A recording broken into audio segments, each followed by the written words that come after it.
Hi, Sinks. How are y'all? Welcome on in. Give me just a few moments. I have an ice cream cone.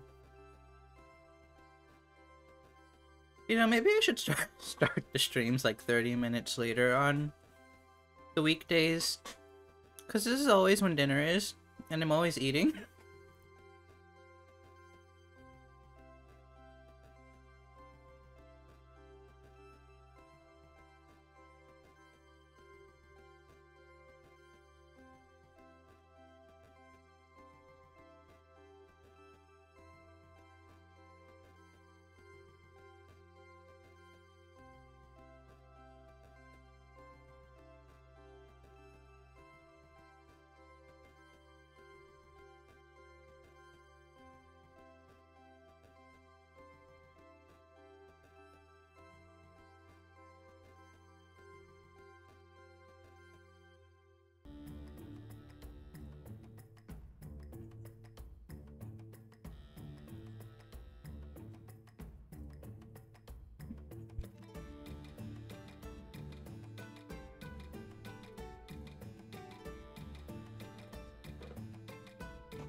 Okay, I finished the ice cream cone. Is the audio okay?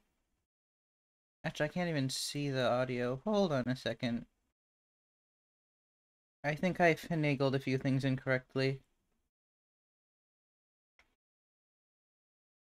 Turn this off, turn this on.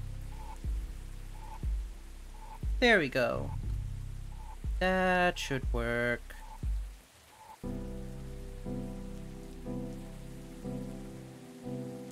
Meh. Oh, is it loud? I hope not. Please inform me if it's too loud. I will do the fixing. Okay, awesome, good. Okay, so very fair warning. So the service I am using that throws stuff at me, is having an authentication issue, so it cannot communicate with Twitch directly. I have tried to patch it with my Lyran board. So most of the... Oh. Does it not like it? It's not telling me that it's doing anything if it... I guess you got auto-modded from a system I can't see if it's not letting you. Sad. Ah, there it is.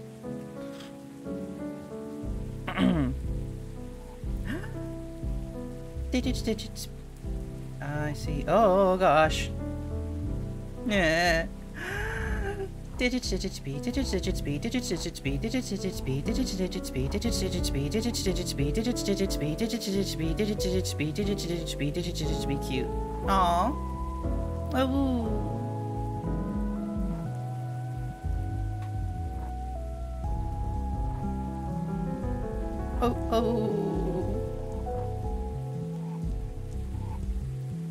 Oh yeah, but as you're noticing, Tits is not reacting to my name right now because I haven't set up a patch for that. But it should react to like the redeems, theoretically. Hold on, I didn't actually test it.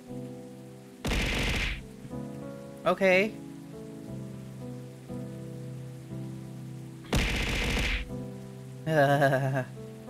Oh wait, it didn't eat me. Wait, hold on, let me look at that again.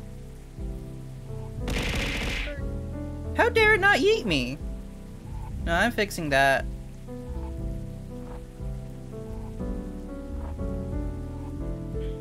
So yeah, I had to update to the beta version in order to do this patch. Hi.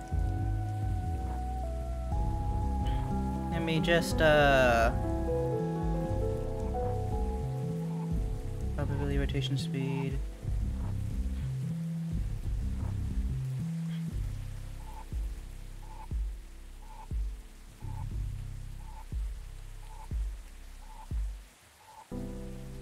Wait, how do I make it eat me? How? I want to be thrown.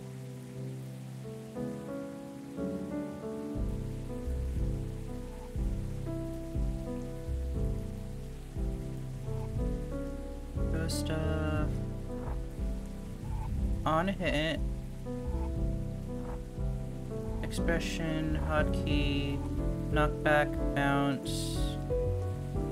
Is this what I want?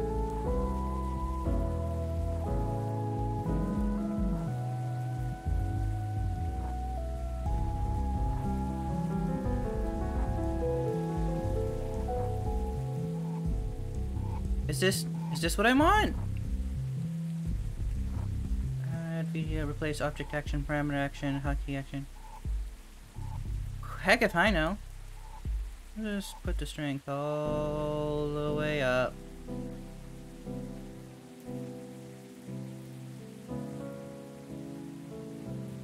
Okay. So if I do this now... Where is it? Where is it? There it is. No! What? Oh, I hate this. How do I... Is the delay too long?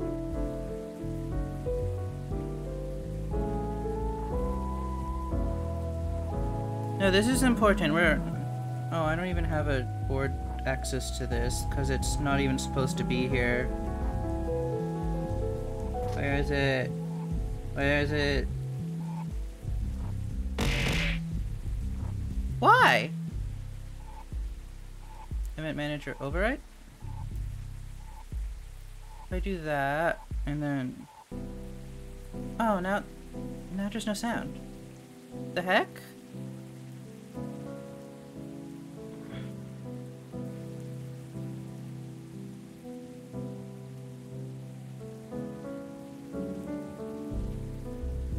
If I click this, what happens?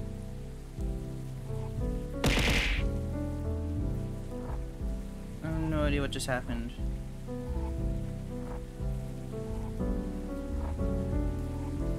Back model, trigger expression, simulate hotkey, bounce model? What does this mean?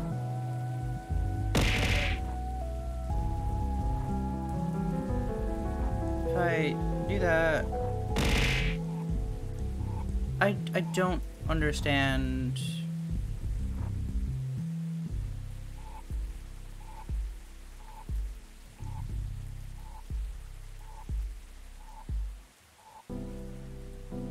So, knockback is what I want. Not you.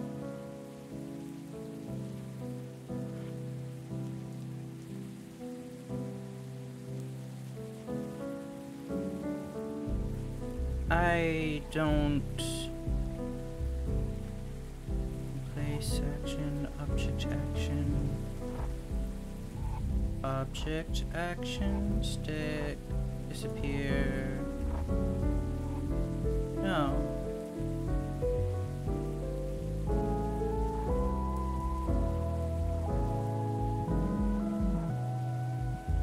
I'm sad. Oh, where did my internet go? Ooh, that's not good. Internet?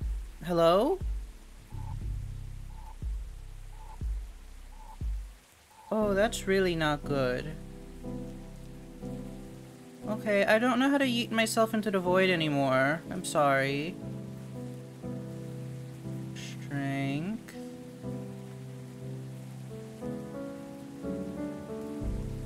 If I update strength, does it... No! Yeet me into the void! Coward.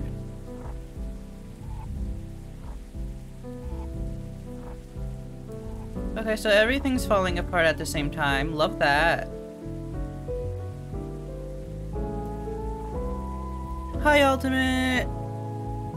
I'm dropping every single frame.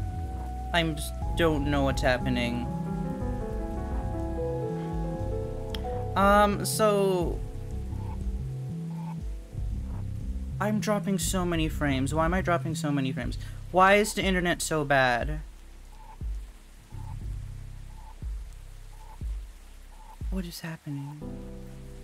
What is using on my network? Hold on, let me view. Everything's falling apart. All my frames are dropping due to network. Why is my network dying? One moment. To go here, here.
Okay, so no one was doing anything, but it looks like the frames have stopped killing themselves. I don't understand what just happened. Okay, so, hold on, I got distracted. I'm getting distracted. One moment, please. Okay, so, as I was saying earlier, fair warning, the throwing service I used to yeet stuff at me is currently busted because it can't communicate with Twitch, so I've created a workaround that still allows some of the redeems to work, mostly the important ones, and also the follow and sub events and bits. Theoretically, I don't know if it'll work. And also, apparently it no longer yeets me into the void, which is sad. I want to be yeeted into the void.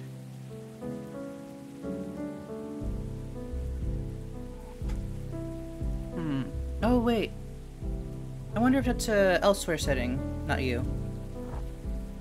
Sorry, I'm gonna poke at it again. Because I noticed there were new settings. Sensitivity. What if I put this all the way up?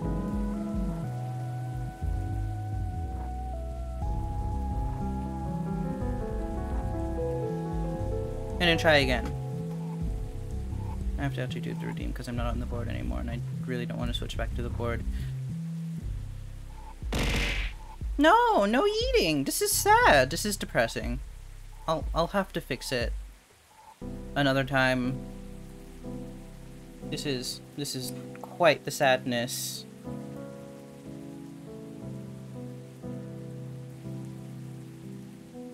Oh well. Let us continue onward. Hopefully everything will resolve itself eventually. I hope. But let us continue. We are on our way to...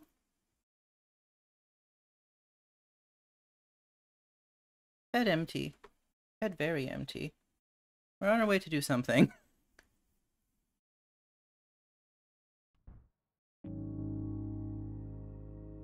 Right.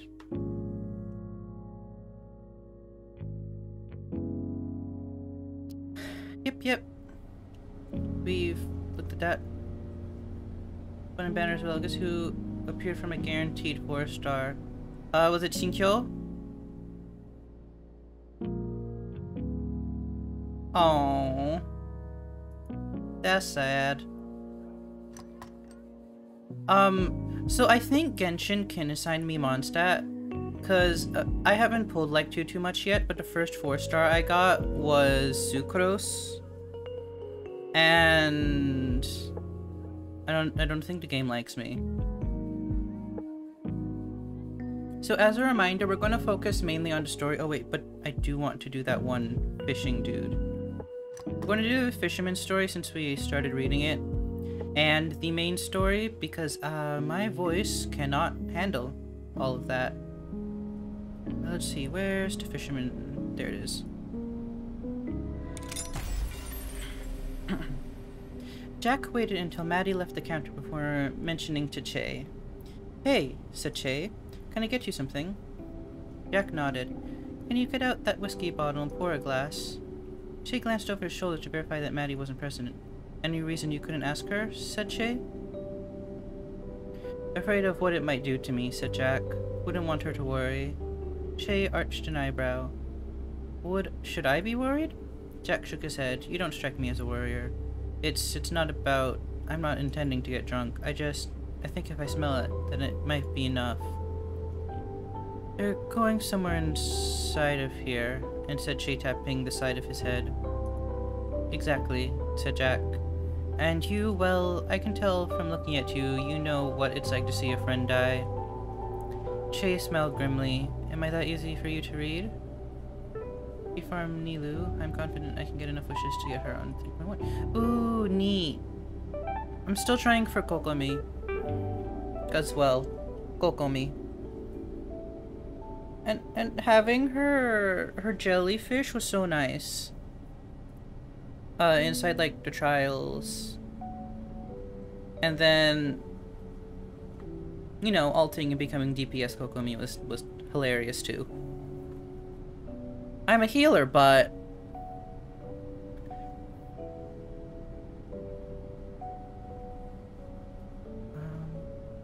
no, but now I know it's true.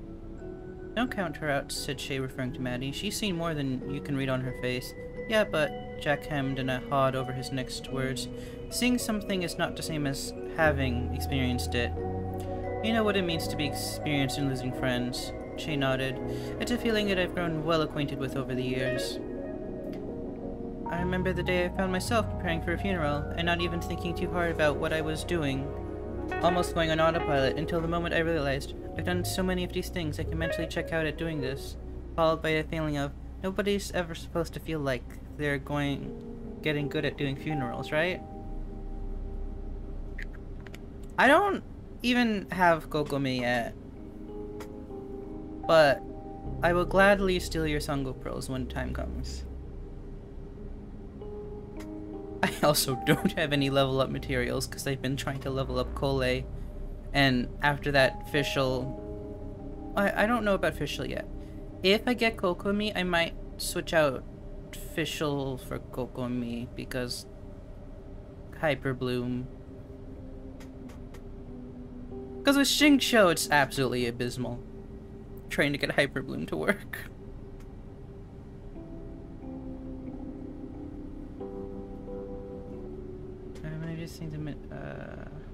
Followed by a feeling of, actually, we all leave this mortal coil at some point, and someone has to be the last one in their group of friends to kick the bucket. And maybe doing well at longevity just means outlasting your friends. Jack narrowed his eyes. How old are you? Older than I look, said Shay. Jack laughed, but it was a forced laugh. Damn, I wish I had that problem. I have the same thing, but in reverse. Shay got the bottle of Jack Daniels out from where Maddie had stowed it and set it in front of Jack before looking for a glass. Jack picked up the bottle and studied the label. You've worked with your hands before, said Jack. Never worked a boat before, said Shay. It's not bad work, said Jack. Never boring. From the first day I spent out on the water, I knew it was my calling. I even had enough to retire after several years, but by that point I was so wedded to the idea of having my own boat that I kept saving. Did you ever become Captain Jack? One day. It was Captain Jack for one day. A hyperbloom I used into Overworld and works well in business. Kokami Raiden Kasahan Kole. Ah, I see. I feel like Kazuha would be really great on my Dendro team. The issue is that if I want to like think about the Abyss, like if I even want to toy with the Abyss, Kaza has to be on one team and not every team. Yeah, well I'm actually using Kuki for Electro. So currently the team is Tainari, Official, Kuki, and Kole.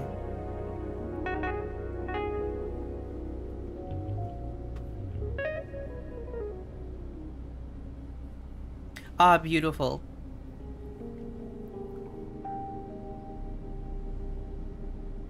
Yeah. Shay held the glass in his hand, not setting it down in front of Jack. It was terrible. Shit luck, said Jack. The weather was clear, the water wasn't even that choppy. Guess that's why he got careless. I guess that's why he thought he could try and fix the net when it stuck. At least, I assumed that's what he was trying to do when he fell overboard. Shay silently set the glass down on the counter, bottom side up. You know what the worst part is? When I realized it had happened, I don't think the captain, one man whose job it is to keep a level head, I didn't think about what I was doing. I just jumped overboard after him, didn't grab a life ring or anything. Stupid, if you ever find yourself in that position, when you jump overboard, all you're doing is making the problem twice as big. There's nothing I can imagine that compares to the sense of dread and regret that I felt the moment as I felt myself sinking below the surface.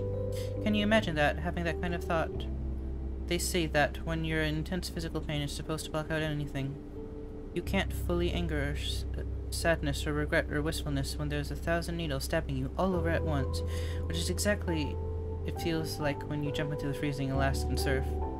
That's what you don't realize about cold until you're totally immersed in it. You don't feel cold, you feel pain, all over. And somehow, in the midst of all that pain, it's all possible to think, oh heck, I shouldn't have done that, dumbass.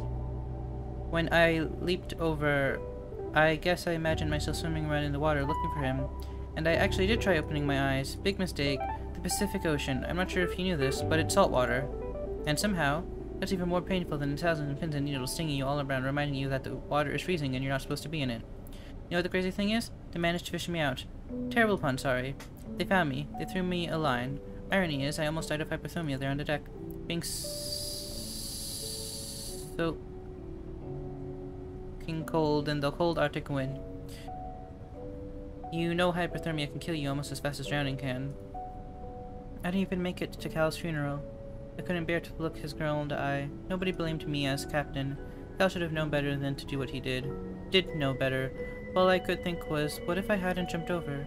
If they hadn't been busy pulling me out of the water, would they have found Cal? And I knew that if I was thinking it, then she had to be thinking it too. They all had to be thinking it. I couldn't face that. All I could do was sit at home. And every time I walked to the bathroom, I passed a display full of these bottles.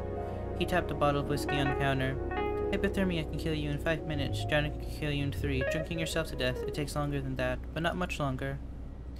He looked up at Shay. I just want to smell it.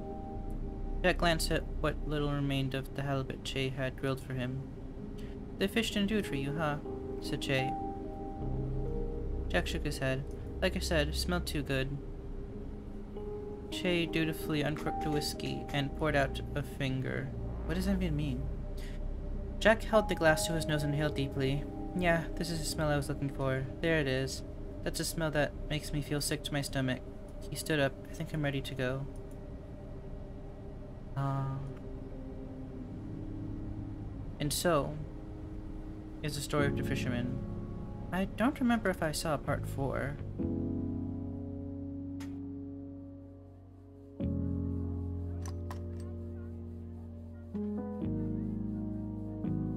It's Judgment 1. Something outside.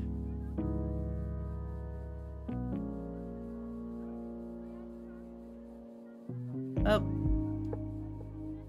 Let's continue. Yet.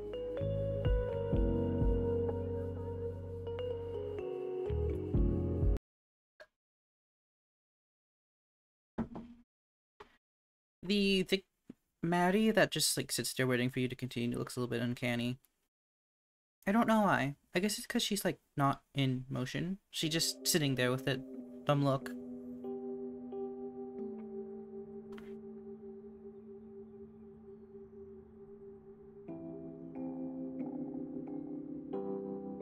Day 2, 5 p.m. outside the terminal.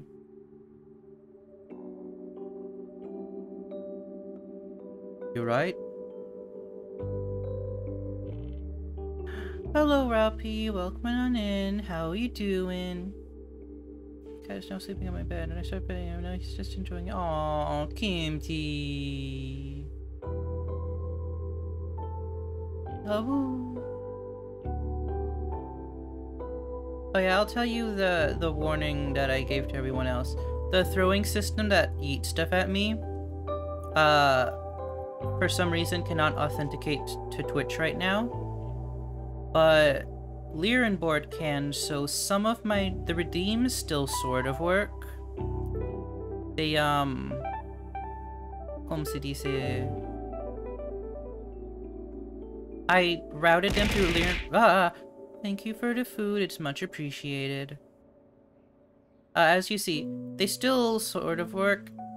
But the throw everything redeem does not eat me off the screen, because I updated to the new version of Tits in order to get the patch to work. So things going to be slightly janky.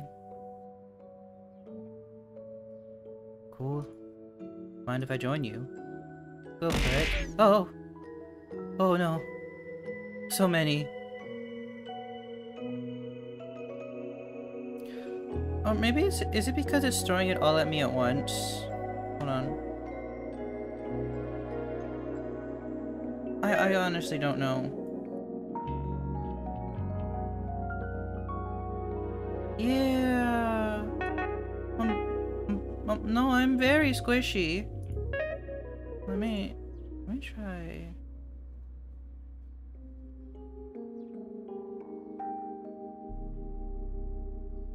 What if yeah, it's that.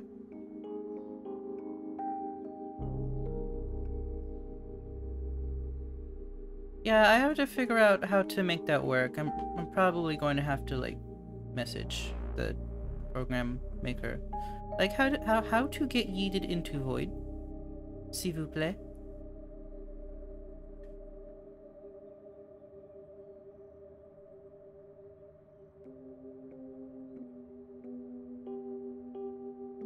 Dury? Hmm? You want to Dury? I'm sorry, Dury. Coffin nail. Cigarette? Do you want to smoke or not? Oh, right, of course. Yeah, sure.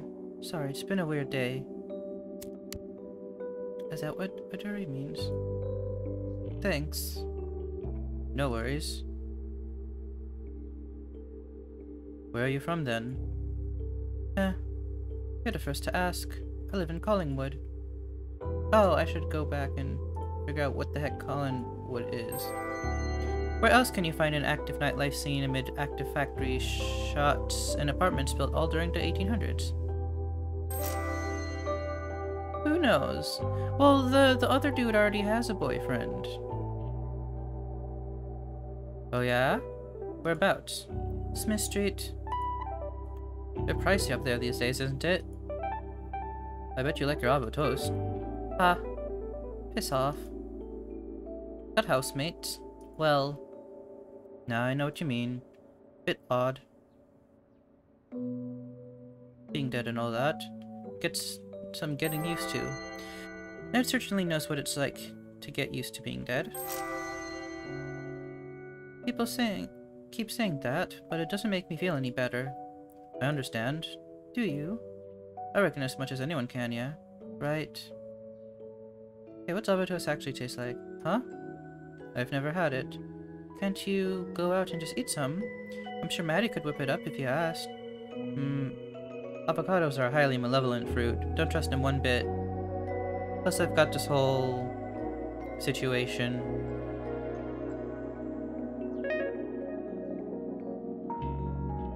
Oh, awesome!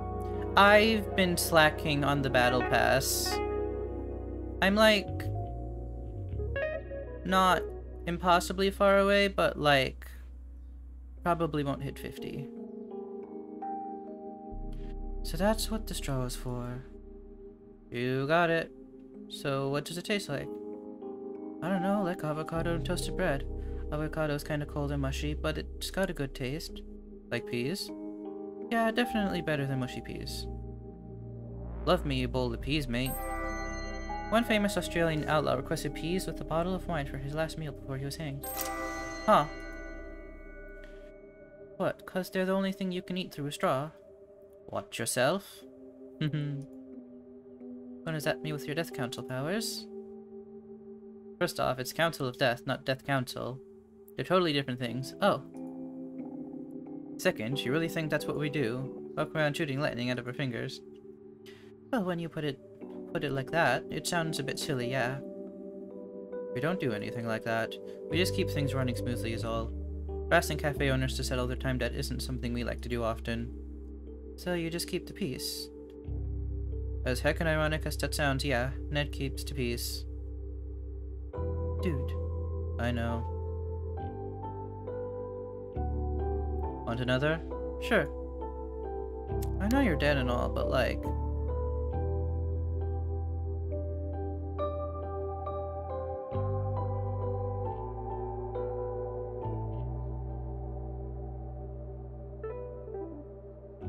I love the sunrise here.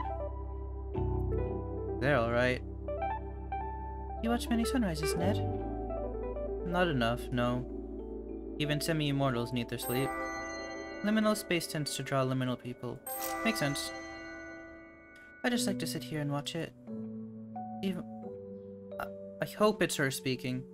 Even if it's cloudy or rainy, there's just something about watching the sunrise that makes it easier to deal with the coming day. Feeling optimistic all of a sudden? No, I still feel horrible. Huh. How about you, Kishan?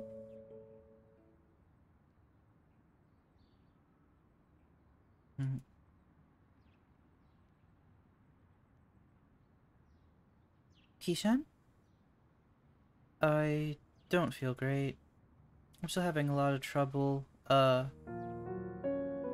You guys, I'm dead and I've only got a couple hours left before I have to go, and I don't think anyone here really properly understands what it's like to see your last sunrise ever without any idea what comes next, and that is really heckin' terrifying. I'm not going to see my friends or my boyfriend or my family again. I'm just going to pass on and I'll never know how they'll remember me or mourn me, or if I'm even going to be remembered as a good dude who tried his best, or if I'll just be forgotten in a year. But that good dude who tried his best couldn't even win a heckin' game of five-finger fillet in a basement of cafe that basically sits in a bank of the sticks as far as I can tell. And god, I can't even tell if that matters.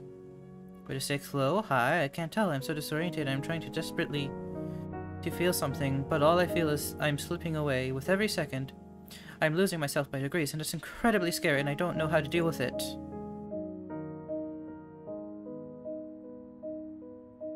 Yeah, fair cop. I actually came out to apologize for that. The game... Oh, for God's sakes, Maddie, have you been gambling again? Can it, Ned? Kishan? I shouldn't have taken that time from you. You took it fair and square. I don't feel like I did, so I'm giving it back. Believe me, as surprised as you are, I don't usually do this. What's different this time? That's my business. I can't believe you're still swindling people out of hours to try and fix your debt. Dude, I know. It's bloody undignified. It's a clear violation of the rules. I will banish you right now, my man. I thought you'd stop pulling that crap once you took ownership of the cafe from Che. Really think this is going to help you pay the staff? Yes, absolutely. And if you've got any bright ideas on how to do it otherwise, I'm all ears. We shouldn't have never granted you and Che those licenses to practice. The actions of reckless necromancers make a pretty good case for the importance of occupational licensing.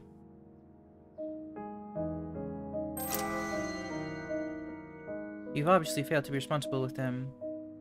You really think we wouldn't be doing it if we didn't have the licenses, Bushman? Given your history, the hypocrisy on display here is astounding. That's all behind me, and you know it. I've been working on doing some good for the last 100 years. With the council? Really? Yes, we maintain the balance. And you know why that's important. Sure do. I don't need to moralize at me for your ivory tower. Give it a rest, guys. But I'm pulling the last day on Earth card. Quit it.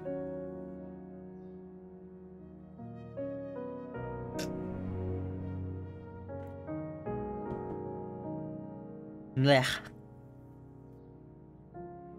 How do people voice act? For extended periods of time. It just does not work. I'll be inside. Come find me when you want those hours back, Ishan. For what it's worth, I'm sorry about all this. I've never been to the other side. I was too afraid to leave. Walked the land for decades, evading the council. That's a crime they call revenancy. Staying too long, upsetting the balance. But in lieu of putting me straight to the next place, or some sort of eternal punishment, the council offered me a job. Ed may have forgotten some of the sins of his past, but he's pretty sure he wouldn't be going to heaven. Sorry, that's all the stuff you don't care about, I suppose. It's interesting enough. Nah, I'm just filling up empty air. You should head inside and grab those hours back. Truth be told, I'm not feeling especially fond of Maddie right now. She might have been dishonest with you, but even I can tell she's at the end of her rope. And you might not be able to see it yet, but I think the people in there are fond of you. You think so? Maddie wouldn't have offered the hours back if there wasn't something different about you. Plus, that kid actually seems to like you, yeah? I guess. She kinda just dragged me off and got me to hold screwdrivers for her. Trust me, she thinks you're great. Go on, go inside and say hi. I've got some business to go and stick my nose into anyway. Alright, catch you in a bit. Got some questions about the council.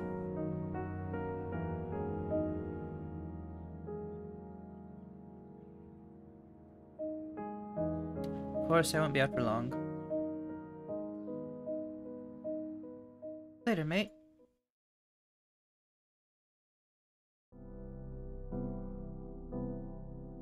Hey. Yo. Do you want those hours back? Guess so. It's only 4 hours, I don't think it'll make much difference. It's okay, I'd prefer that you have them. Ashley's been enjoying having you around. Just Ashley? And me too, I guess. You seem pretty reluctant to admit that, my dude. Don't psychoanalyze me. Sit still for a minute. Lay your hand on mine and place your index finger on my wrist. Is this part of your ritual or just an excuse to hold hands? Shut up. Oh. Big hand. Thanks. Watch carefully, no matter what you do, don't move your hand. There's usually a binding spell I use to make sure that doesn't happen, but I've run out of the regions required and you probably don't care about that. True. Alright, yep. Give this time freely and without coercion. As above, so below, I maintain the balance.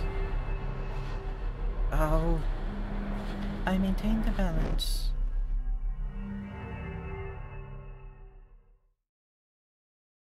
That's it. How do you feel? I actually feel better. I feel less itchy. Yeah, we weren't kidding about that yesterday. As you linger, you begin to upset the balance, and as I understand, it doesn't feel good. Right, yeah. Why does Ned go to stick around then? Does he just ignore it? The Council are a special case. They're more similar to demigods or demons than they are to us. That's fascinating. Tell me about it. I'd have joined ages ago, but they're uptight wads. They don't seem so bad to me. That's because you're not run into any of their ridiculous rules. A bunch of bloody regulations on manipulating life force and certain standards on the treatment of spirits. There's got to be a more inclusive term than human rights for all of the not quite human entities that are floating around.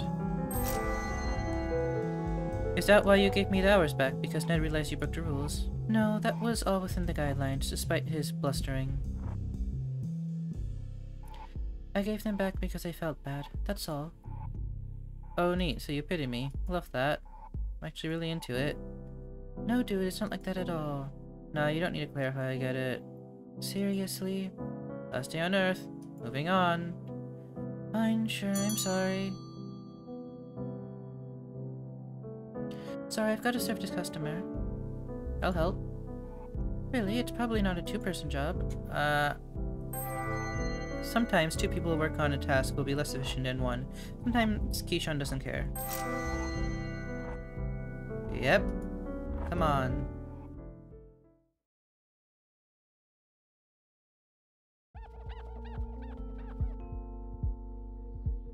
Day 2, 6 p.m. The terminal.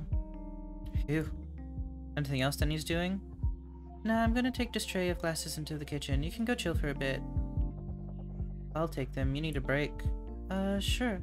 Where's the kitchen? That way, you'll find it eventually. Cool, back in a minute.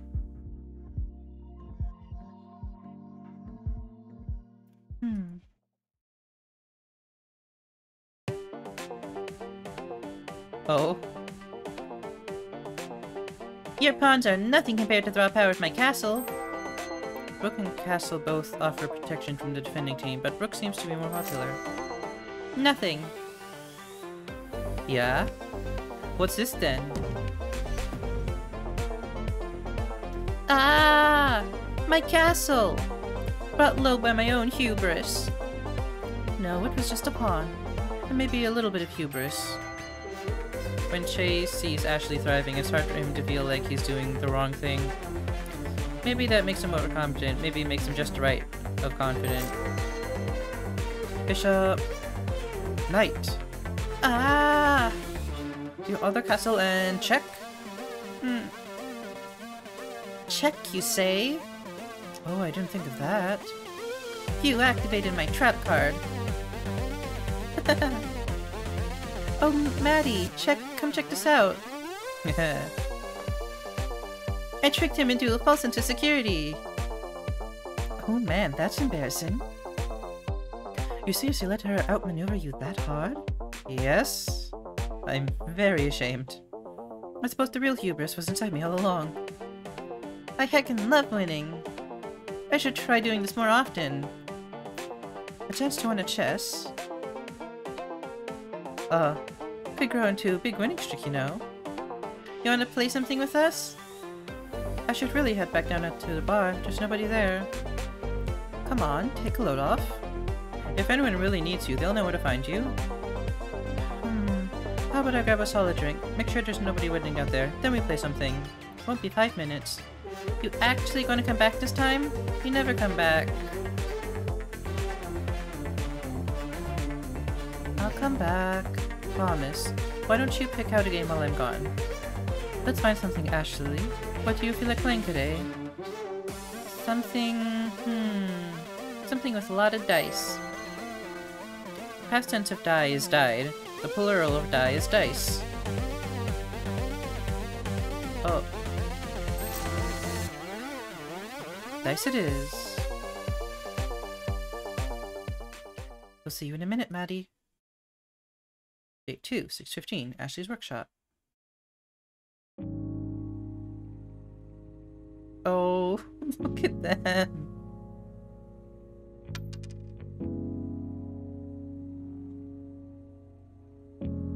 And that's why the 4th season in a row Battle Royale was an absolute betrayal. I bet you still want to be on it one day. Well, yeah. Unless an indie circuit opens up. Like in wrestling. Exactly like in wrestling. Melbourne's got a local show. I want something like that. You could probably put your own local league together, if you worked really hard. Perhaps you could build the robots and get people to battle them. Human-controlled bots are boring, though. I want to get more of that spirit juice and put together a bigger ashling. A veteran necromancers will advise that spirit juice is not something to play around with. Masters know that playing around is the best way to learn. How big? I think I'll start at car-sized, and then move on to more of a bus-adjacent form factor. I'm not sure we have enough to power one of those. You'd have to get Maddie to source you a large amount of it. We need liters of it at least. That'd be super cool! Didn't you say it was illegal, though? Well, technically. But what Ned doesn't know won't hurt him. He'd lose his head if he knew half the things we were doing around here. I don't know. He seems fairly lenient with you, right? He wasn't always like that. A long time before you turned up, he nearly shut me down because I... Would you believe it's because I sheltered a criminal? Ned, shut up. You... down because of that? Am I thinking of the same criminal you are? Trust me, the irony was apparent. I found it very, very funny. What sort of criminal were they? Just a minor demon on the run. Most demons aren't lucky enough to find someone as welcoming as Che, especially ones that haven't had a chance to make a name for themselves. I don't know what she did to get a price on her head. I just took her in while she stumbled through the door, dripping blood everywhere. That's metal. She was extremely metal. How long did you manage to hide her for? Oh, not too long, maybe 6 weeks. The time flew by, if I'm being honest. Why is that? Was she from the clock realm? No, nothing like that. We, bonded. Magically? How'd you do that? I thought I heard you telling Maddie that sort of thing was impossible between beings on this plane. No, not magically. We were... lovers. Ew. Yuck. Ew.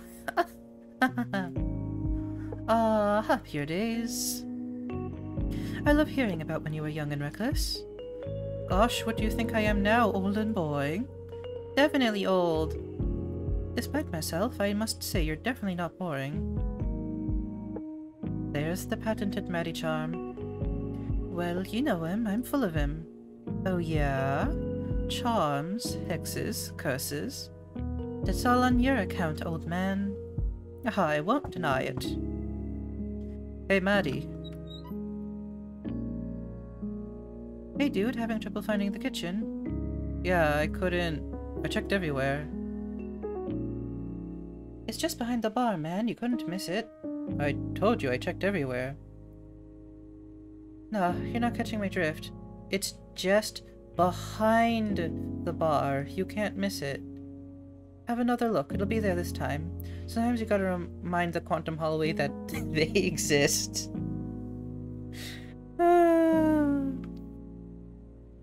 Fine. How long are we going to keep him here, Maddie? Oh, we're keeping him? No, we're not keeping him. I'm going to let him stay as long as he wants. He'll leave on his own accord at some point. You feel sorry for him? Weirdly, yes. I don't usually get attached to customers, but he's a good dude. I like him. Heh. Do you like him because he's nice, or because he was good at passing your tools over? Yes. Don't get too attached. He's not going to be here forever. Well, duh. I know how it works. I'm going to enjoy having him around, just like you taught me. Don't cry because it's over. Smile because it's happened. Ashley? That's from the motivational calendar I threw out last week. I never said that. Same. I'm used to people moving on, is the point. I can deal with it. Good. Sorry, I was just a little bit distracted there. It's kind of running on autopilot.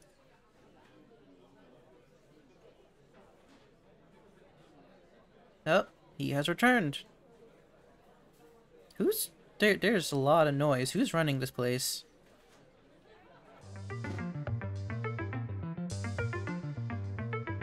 Oh.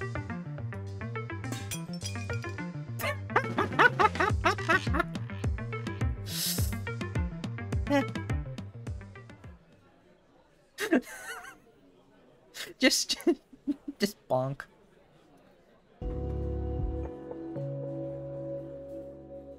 You're going to keep staring at the coffee stain or nah? Yes. Okay, whatever. What do you want from this conversation? I'm an open book as far as matters of life and death are concerned. Yeah, I don't want to go. I know you probably heard this from, I don't know, 1,000 people or whatever. The amount of traffic the terminal gets, how long it's been open, 1,000 people is a pretty low estimate. Interesting. It's not about staying around for people or wanting to go back to my old life. As wonderful and not stressful as that sounds. Like, I'm not afraid of what lies on the other side. I don't think there's any point to worrying about it until I'm there. I just don't think I spent enough time here. The cafe? No. All this, I guess. You'd call it this plane? Roughly speaking, I suppose so. I want to know what you did to be able to stay. Sure. Did Maddie give you those hours back? Yeah? Why? Well, that's a way. You can just find enough hours to stay as a spirit. Half here, half gone. But it's a wretched existence. I wouldn't want to live like that. How would you find the hours, though? There's only so many you can get from consenting beings, right? The crappy psychology of gambling aside, you're right, yes. So the question is, how do you do that? How do you create life from nothing? The answer is that you can't, Kishan. It's impossible. There's always got to be some sort of balance maintained. Everyone who learns to manipulate the fundamental life forces understands that, no matter whether they're doing good or bad things with their skill. Here's the thing, though. You don't need both parties to agree. It's just a social nicety. Something that separates us from, well, people who don't do that. That's where the idea of vampires come from, for example. Those bastards. They're not special or anything. They're just wads. Anyway, if you can take life force from people, you can also drain it from animals or plants. But in this business, there's a lot we don't or can't understand. One of the things we can't understand is why life force from animals and plants is tainted. It feels gross. If it didn't, everyone would take it. Consequences be damned. How were you feeling today before Maddie took the hours back? Hello, Tiana. Welcome on in. How you doing? I felt like I was slipping away. Like my mind was really foggy. I've been scrunklified! Oh. Skunkle time. It's scary to run when it's foggy. You don't know what you might be running towards. It was really hard to think or put sentences together. Nobody really noticed, though. Typical. Imagine that, but 10 times worse. You're foggy, but there's also something fundamentally wrong. Like your collection of puzzle pieces that don't quite fit together. Like an engine that's running out of oil. That sounds horrifying, right? So, should I do it? Probably not. How would I say otherwise? Well, you could always go on the... I don't know what that means. Just run for it.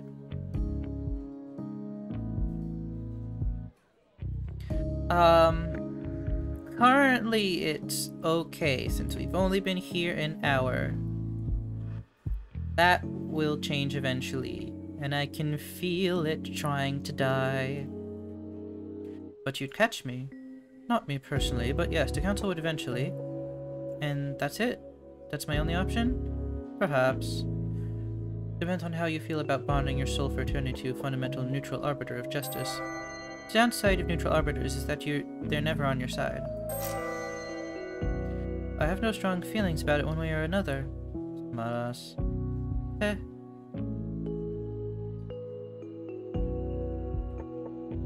Would you regret it if you stayed here forever instead of moving on? I don't know, I guess that'd be up to me, right?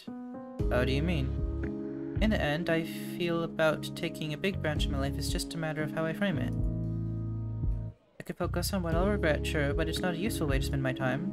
If I focus on the future, on everything that's the possibility space, instead of outside of it, that's probably better for me, yeah? Sure. You don't sound convinced. I'm just ambivalent on it.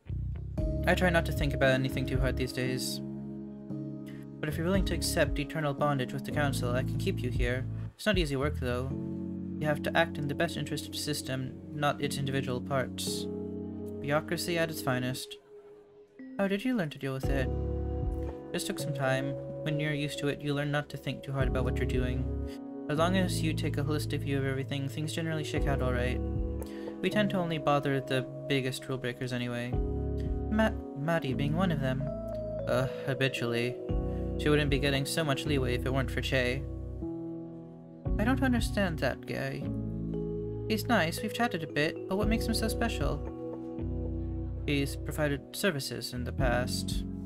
I can count on one hand the number of people who know as much about the manipulation life force as he does. He's been researching it for over 100 years. A lot has changed since the days when Che was a young man. No way, he's that old? He looks like 60, man. Yep, much older than that. Wild. Oh! It's Grunkle time once again? Oh.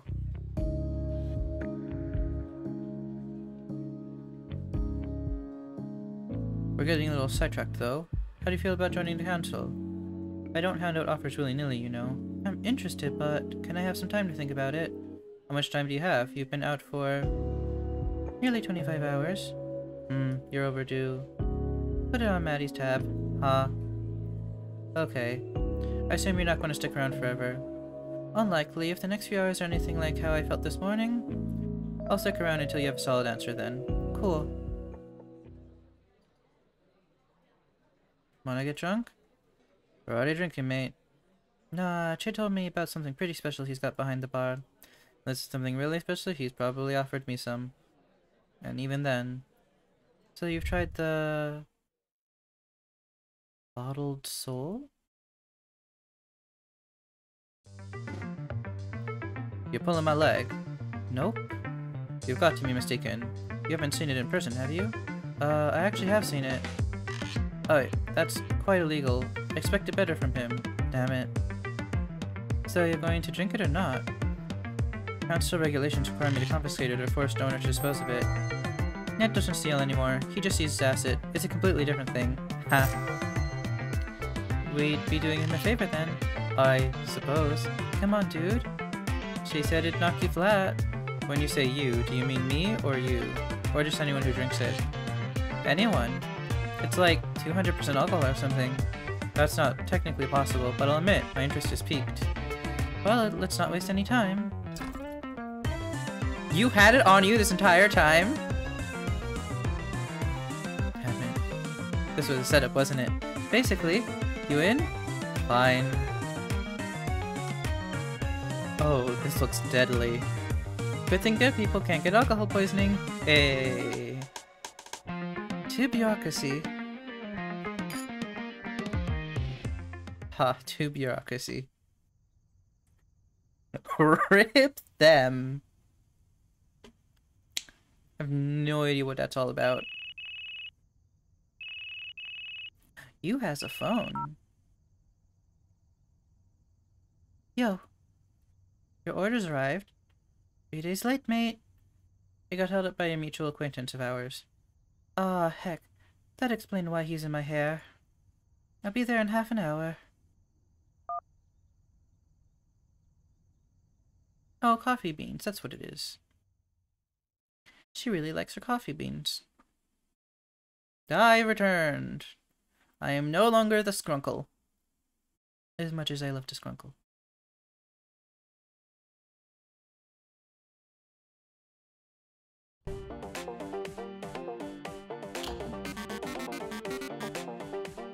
The katabasis is considered to be a vital part of the hero's narrative.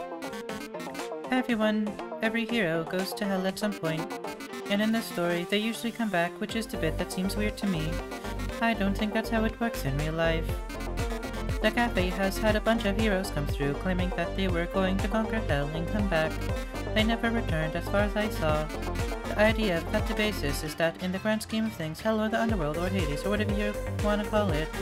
Anyway, it's on the outside of wherever we are, like we're trapped inside the sphere, and we leave it to go to hell. Did the ancient Greeks ever consider that maybe we've been on the outside the whole time, just waiting to get in? Maybe they did. Matter of perspective. I guess I'll ask one sometime if I ever meet one. But perhaps we're just waiting our entire lives for this. Pass through the firmament into the next place. To the driftwood that washes up on the shore of whatever the next place is called. Oh, thank you for the hydrate. I do a drinky.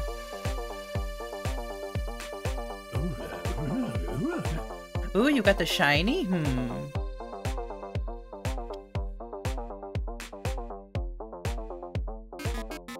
Seems weird, but maybe that's where we're naturally meant to be. I'm thinking it's possible that this world isn't some sort of proving ground or anything. Maybe it's just a waiting room. A beautiful, flawed, complex waiting room. Personally, I don't think there's anything like heaven or hell waiting for us, no judgment either. The world doesn't ever operate in binaries or absolute. That's just flawed human thinking projected onto things that are much more complex than they can ever perceive. And I don't think what's waiting on the other side is even something that we can conceptualize. I bet it's cool. It's a shame that it's a one-way trip, though.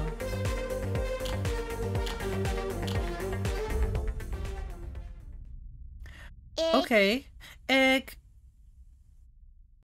Great, I have to 3 with my least favorite killer of the nurse. Oh, well, rip you!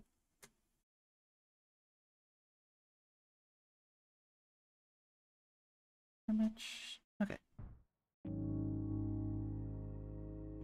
I don't blame you. Maybe one day soon I'll be able to stop blaming myself too. You can now speak to Tuan and Hannah to experience the side story, walking to the sky. Whomst and whomst? Oh, that's just too much.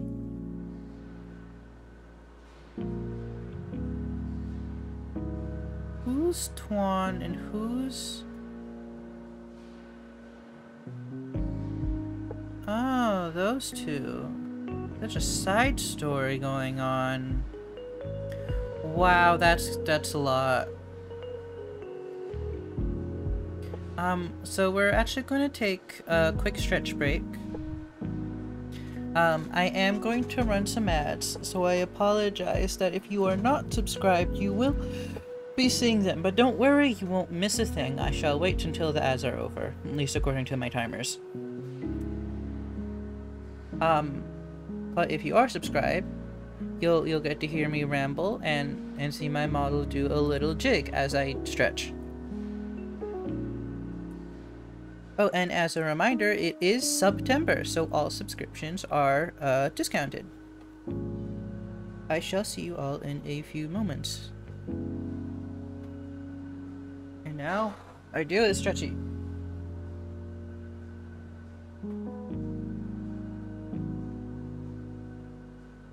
I really like when I stretch and that everything cracks.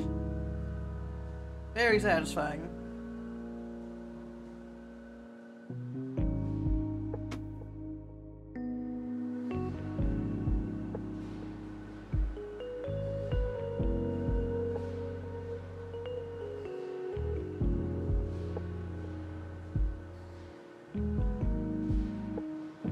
So I was actually looking up some stuff about Lyranboard, and I didn't realize that they completely rebranded. And that they're no longer Lyranboard, they're Sammi.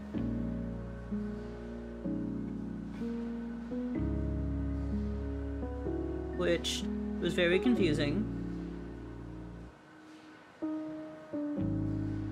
But I guess it's all still compatible with Lyranboard. Oh well, I'll have to go investigate all of that another time. Cause my setup's working as is. I don't need to too much. I'll look into it, see if there's anything that like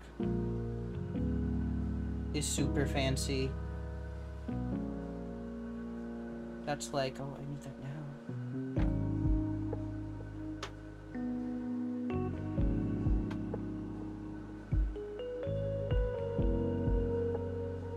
There we go.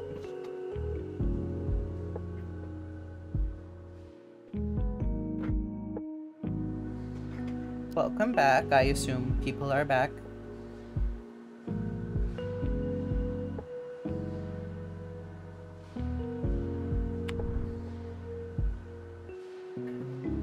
Well, let's read this story. Teen Transient. Because we can't get inside unless we read it. Welcome back from Ad Void. Okay, I was a little bit off. So I can adjust my mental timing now because of that. So let us continue. A teenage boy approached the counter. Shoulders slumped forward, head down, eyes on the ground until the moment he looked up to order a drink. He was old enough that he could have passed for a young adult with better presentation, but the posture coupled with his oversized backpack he was wearing were a dead giveaway, irrespective of his age. He was still just a kid. "Can I get a Coke?"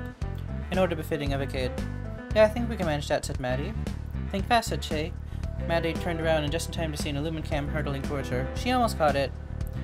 The can rolled back towards Shay, who scooped it off the floor. He hesitated a moment before setting it on the counter. "No ice, right?" said Shay. The boy nodded. "No, or yeah, yes to no ice." Shay cracked open the can and poured it into the waiting glass, which he then slid down the counter, pushing it gently enough that it came to rest in front of the teenage boy. The boy grabbed the glass. "Thanks," he said. He glanced around the room. "If you're looking for a place to sit, there should be plenty of seats upstairs." The boy nodded and headed for the stairs, drink in hand. "Plenty of seats down here too," said Maddie, turning to Shay. "Yeah," said Shay, "but I think upstairs is more Tuan's place." "But did you just call him Tuan?" "We all have names, you know." "That's the problem with having regulars," said Maddie. "People expect you to remember their names." Though now that I think about it, Tuan probably wouldn't mind finding out that you don't know his name. Can't have your name on Maddie's heck list if she doesn't know it. "Should he be on my heck list?" said Maddie. "Nah, he's harmless. Maybe a bit susceptible to peer pressure, but I think that's why he comes here." "Can meet with peers?" "Can meet people who aren't his peers," said Shay. "How many glum teenagers do you see around here?" Oh, fun fact, Rory delayed the stream at first by 15 minutes because his alarm didn't go off. At least, from what I am understanding, his phone sometimes goes... Oh, rip. So, I love how every single Alice Madness Return stream I've missed because I was either streaming or out of the house. So I have to watch them afterwards. He's live right now, right? Just poke him and tell him I said hi. Maybe not enough, said Shay. Please tell me you don't actually mean that. Teenagers have the highest noise to spending ratio of any demographic. Not the glum ones, said Shay. And if I were a glum teenager trying to find my place in the world and trying to carve out an identity for myself, I would imagine a worse place to do it than right here. Teenagers can be glum somewhere else, said Maddie. Whatever happened to proper teenage delinquency?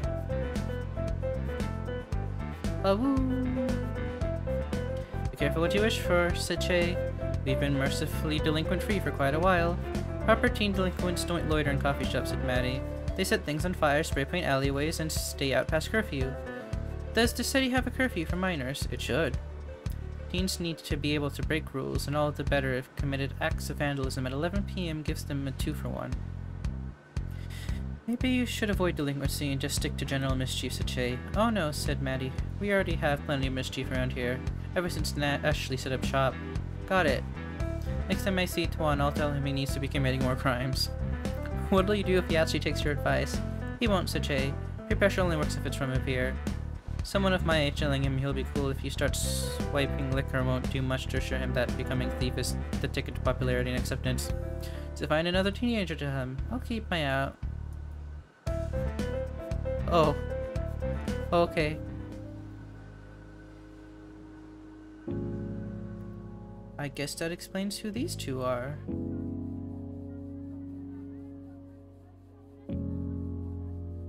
Juan and who is this other person? Interesting. Neat jacket. We'll ignore your story because I can only speak so much. Well, let's wander around a little bit. There's Beth, Perfectionist, Ashley's Inventions 1.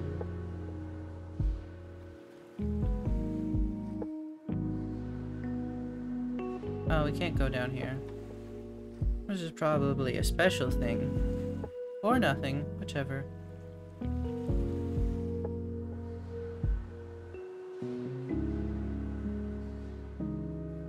Let's just continue. Alright, the tree and its fancy blue atmosphere. Yes, let us continue.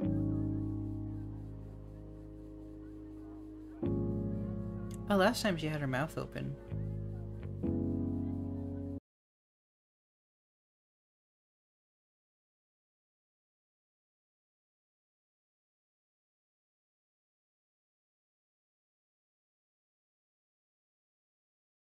Bum bum bum bum bum bum bum bum bum bum bum bum. Here we are.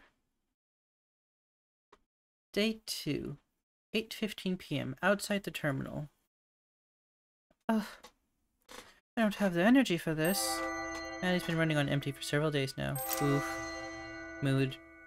Especially with everyone watching me. I hope you packed enough conductors. My order form was pretty vague. I shouldn't be worrying about the conductors when I'm not even sure I can pull the whole thing off without some sort of major screw-up happening. The supplier knew what I wanted the conductors for anyway, so he would have packed enough.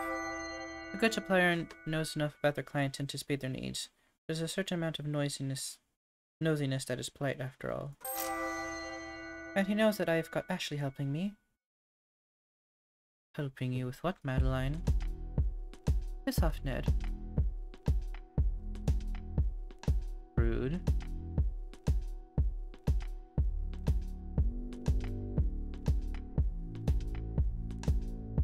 You should respect your elders, you know? Ned is not a young man, even by standards of semi-mortals. God, listen to you. Chancellor made you soft, didn't it? Oh, respect your elders. Follow your totally arbitrary rules, or we'll make up some cheap reason to destroy your business. My name's Ned, and I love rules. You done? Yep. Cool. You sound wounded. A steel chest plate can save you from a bleeding heart, but not a bruised ego. You should be nicer. Wow, sick comeback. But was it that guy you killed said? Oh Christ, I am shot. Oh no, woe is me. Just a little throwback humor for ya. Did I strike a nerve? Did I just what? Maddie. When Ned spoke next, it was in a deep, dark cadence. Oh. Yay! It was in a deep, dark cadence steeped in guilt and self-loathing. If Maddie had been able to see his eyes, she would have been faced a withering glare. We're rapidly reaching a point of no return. We're rapidly reaching a point of no return. I can no longer promise to shield you from the consequences of your actions. What you did just there, quoting one of my victims' dying words at me, that was low, even for you. Frankly, I'm disgusted. You dare to poke at my guilt? You dare? Let's talk about guilt, shall we? I don't suppose you have anything weighing on your conscience right now, would you? As I thought. You may still weigh heavily on me, but I have absolved of my sins. Some moral debts take a lifetime to work off. Ned had more than a few lifetimes. I've had 100 years to process that, and to redeem myself through my actions. Your sins are fresh. They are lance marks on your soul, deep cuts in your aura. Swallow your arrogance, novice. I know what you did. Maddie's sin weigh heavy on Ned's mind. They weigh even heavier on hers. And I can't wait to see how you plan to make this right. Ooh. When did I start visualizing? Rainy moods. Back at the terminal. Tuan, age 16. Thinks he's smart. Not antisocial, just shy. Read a bunch of Wikipedia articles on optometry and considers himself somewhat of an expert. Hannah, age 16. Knows she's too smart for her own good. Hobbies, people watching, self-indulgent teenage angst. Taking advantage of the fact that she's smart for her own good. So, I'm not sure that alcohol actually makes you feel anything. In fact, going by its chemical properties, I'd say the opposite. Shut up, dork. We're planning a heist. Metaphysical debates about alcohol can come after. But this isn't metaphysical. I don't know who's talking. I'm just talking about the simple chemical interaction within our brain. Honest guy who has to look up someone who knows more about chemical interactions than a human interaction. Oh. Please take the energy you're putting into pedantry and redirect it towards the plan. Hannah's too busy with physical shenanigans to have time for verbal shenanigans. The plan? The plan! What's the plan? I was thinking I could just reach over to the bar and grab the first bottle I see. Sounds risky. Very chaotic neutral. Is this an alignment chart?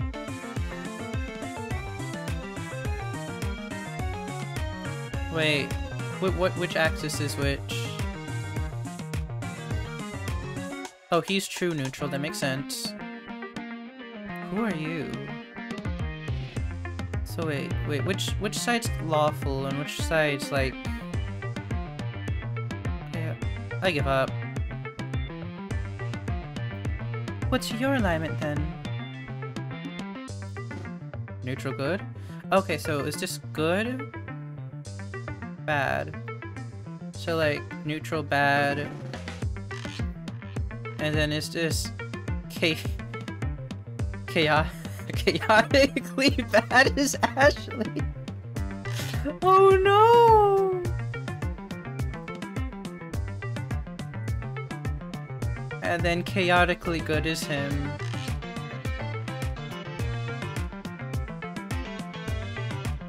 And then lawful neutral. And then chaotic neutral. Okay. Uh-huh.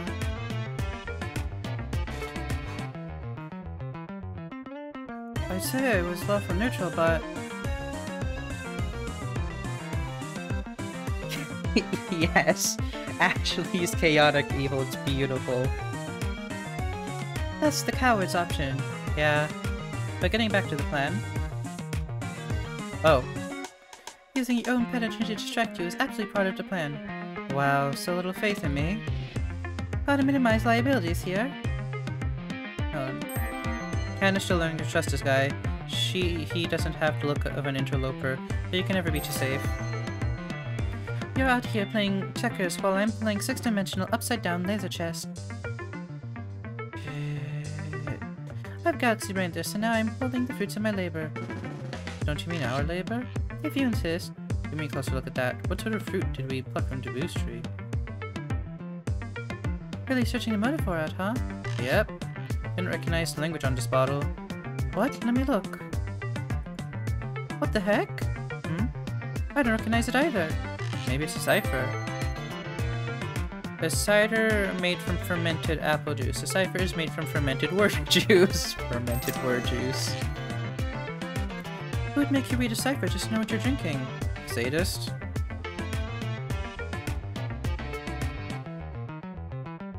Oh, we could ask Maddie what it is. She's a sadist, right? What do you call someone who enjoys the empathetic pain they feel from hurting others? Yeah, that idea sounds great. Let's go find her that. Apart from the fact that we specifically nicked it from her. Oh, right. You're meant to be the lawful one here, dude. We agreed on the neutral part. Me not challenging your assertion does not make it an agreement. Regardless. Wait, hold on.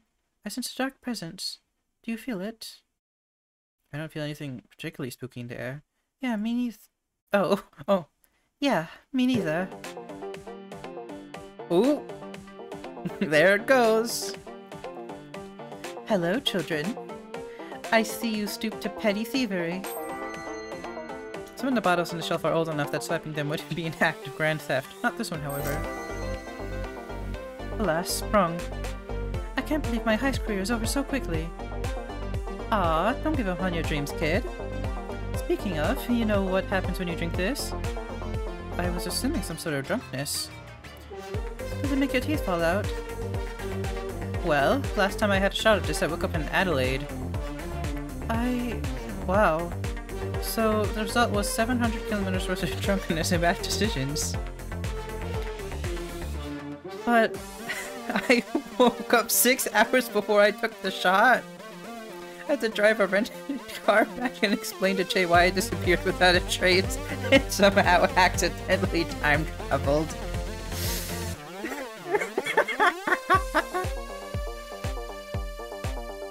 Oh heck, can we try it? God, no. You ever heard of liquor licensing laws? I'd end up in jail. I think it'd be an excellent formative experience. Yeah, if you're not perpetuating teen drinking culture, you're a loser. Somehow, I've remained unconvinced by your passionate arguments. Well, we tried. You kids have way too much time on your hands, you know that. Better than not having enough, right? I'm utilizing my time to practice my skills, it's not wasted. Well, the non-existent industry sector that relies solely on skills of reaching over to bars and stealing bottles and enchanted foods is going to be lucky to have you. Aw, that's so validating, thanks. Can I get you to a coffee or anything? Hot chocolate? I'm kind of busy tonight, but I'm hoping that bribing you with free drinks will stop you from nicking my stuff. I'll take a free drink. I feel guilty taking one since it was all Tuan's idea. Hey. But I'll graciously accept your offer. Neat, what'll it be? Hot chocolates for both of us? Hot chocolates for both of us. Alrighty, 2 hot chocolates coming up. Seriously, don't steal anything else while my back's turned, or I'll feed you to a spite elemental. I wonder... Spite elemental? Maybe it's a metaphor. Is she saying that she'll eat us? Is she the spite elemental? Oh no. Maybe the real spite elementals were the friends we made along the way. I hate this. There. Kian? Madam? You're in a bar and your first choice to sit is right next to 2 kids. Samantha, age 32. Suspicious... American question mark. Mood? Visiting Melbourne for work. Devastatingly. Patient. Trust me, you kids don't want to meet a spite elemental. Have you? Yep. Got pretty close to not making it out alive. I guess you're in a fairly exciting line of work then. This woman's line of work might seem intriguing to someone looking from the outside, but to her it's all business. I guess that's the way it gets that way sometimes. But spite elementals aren't exciting. They're terrifying. They suck all the air out of a room and make the world ache. They don't die easy. Huh? That's kinda metal. You sure do need brass balls to face one down, that's for sure. Got to leave now, Rory. Hope to see you next time on the stream. Aw, thank you. See you. Have a good night, Tiana. Oh. Tell Rory I wish him a good stream as well. If you're going to poke back there.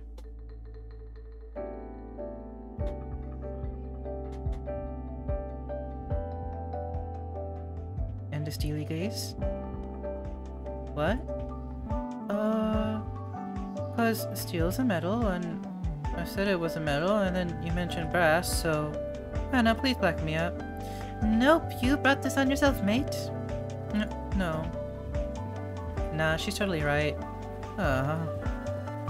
What's going on here? You're bullying my customer, Samantha. Of course not. Good, cause that's my job. Maddie. Absolutely brilliant. You two should go enjoy the evening. There's a nice breeze blowing. I think I've changed Maddie's accents like 200 times because there's too many people now.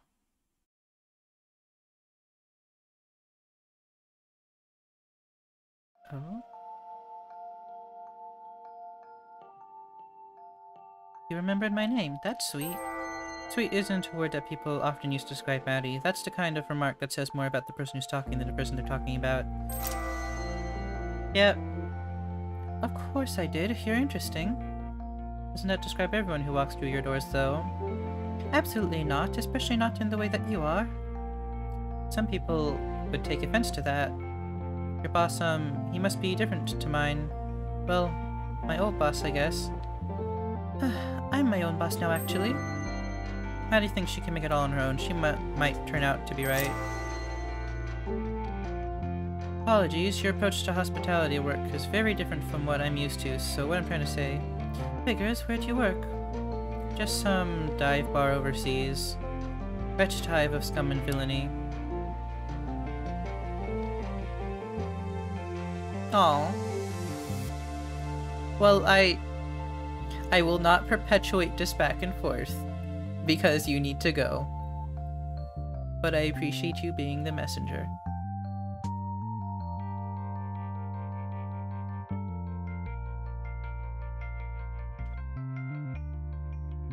The owner would never shut up about treating every client like royalty. Sounds like a pain in the ass if you ask me.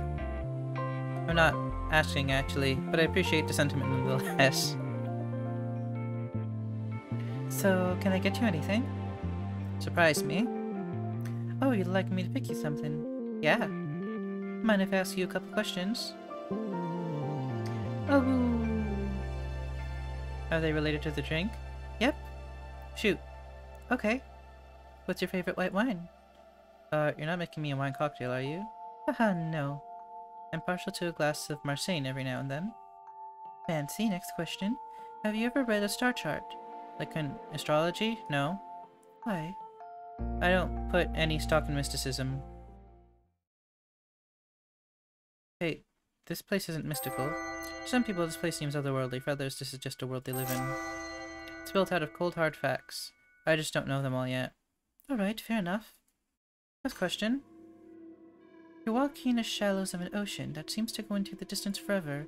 You can't see any land aside from the sand underneath your feet. Whenever you step forward, the sand sinks just a little bit. As far as you can see, there's no way to escape. Drowning is the only possible outcome. I'm sorry? What do you do? How do I feel like you're about to pull out a Vought-Kampf machine or something? There's obviously some sort of test. I run, I swim, I dive when I can, and if I eventually drown, so be it. There's nowhere else to go and no points to sitting waiting for starvation or sharks or someone to save me. I have to take action. Interesting. So what's the verdict? Samantha didn't get a response. Maddie's eyes had glazed over as soon as she'd answered the last question. And as she stood perfectly still, gazing intensely at rows of dusty bottles lining dustier shelves, her lips words, but no words came out. Samantha watched. A flask of red liquid twitched seemingly of its own accord. Maddie craned her neck up and scowled. In response, a smaller bottle next to the first, and surely only big enough to hold a few drops of something, began to glow. Her scowl shifted to a wry smile. Oh? Please, you don't need to open anything new on my account.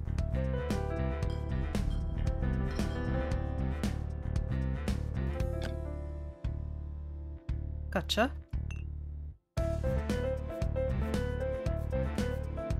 Your answers were interesting. Coming from some people, that might sound like a non-committal remark, but coming out of Maddie, it might be the most effusive praise you ever get. So were your questions. I'm still having a little trouble figuring out how they're related to each other, though. Is that important? I tried to maintain a vague hope that maybe one day things might make sense. And until then? I just tried to go with the flow, of course. Heh. Sorry for trying to psychoanalyze you there. Try? Do you think you failed? No. What's the verdict, then? Well, for one, you tend to accept things as you see them. You don't try to interpret things based off of unrelated frameworks or thought patterns. That said, you do try and make sense of the connections between things when you can. Maddie's pretty sure she has all the pieces. She's found that putting all of the pieces together require a bit more effort. But it's not a big deal for you if you don't. You just mark it as unknown variable and move on. And that reads to me as an intensely pragmatic approach. Would you agree? I suppose. You're the sort who doesn't buy drinks to enjoy them. You buy them as a camouflage. You're experienced with pretending to be something you're not in order to blend in. You might develop talent for recognizing when others are trying to do the same. To hide your face behind, to project a veneer of being untouchable while you watch. Watch what? Everything, I suppose. You take everything in the same way I do. So you're saying that I'm attentive. That I don't worry about instantly understanding how things are interconnected. Because you're confident that eventually you'll understand it anyways. How do you figure that? You've been watching my hands the whole time. Is that weird? To watch an attractive bartender mix a very fancy-looking cocktail? To appreciate a craft? No. But given just how interested you are in what my hands are doing, I'd wager that you've got some experience in my field. Oh?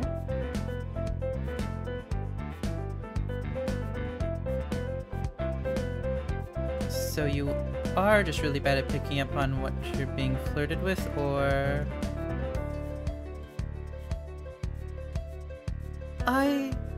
It's fine, sweetie. Fact is pretty cute. I meant in alchemy, the field of alchemy. Uh-huh. I'm sure you're very accomplished in alchemy. Just take the drink. Heck, this is really good. Yeah? Too good to ignore, yeah. It's smoky but bittersweet. It's the contrast of the bitters that really make you appreciate the sweetness, or is it the other way around? Heck if I know. And almost makes me feel like I'm reaching the end of something. Like I've got a lump in my throat from saying goodbye, but I can't quite tap into that feeling. Like, what did you even put in this? Mezcal, artichoke bitters, goldheart bitters, and a slice of gorilla lime. Gorilla lime? That can't be a real thing. It's just hard to acquire. Called that because if you bite into one, it feels like you got punched by a gorilla. Physically? No, emotionally. Ah, makes sense. I'm not a wizard. Prove it. Ah.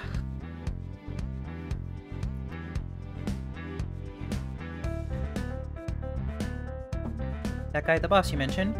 Yeah. Be good to you? I'm sorry? Does he treat you well? Yeah. To fault, actually, for past the point where it's rational for him to still be nice to me. No one's ever accused old Che of being rational. That doesn't stop him from trying to be the voice of reason. Good. Actually, I'm sorry, that reminds me, I have to dash. I got some setup work for a project to finish before the sun comes up. Matty rarely engages in careless shenanigans, so when she's up to something, you'd best be on your guard. Well, we're all going to die. But without you here, who will enable my latent alcoholism? You can just reach over the bar and grab the gin. Tonic's in the bar fridge. Will do.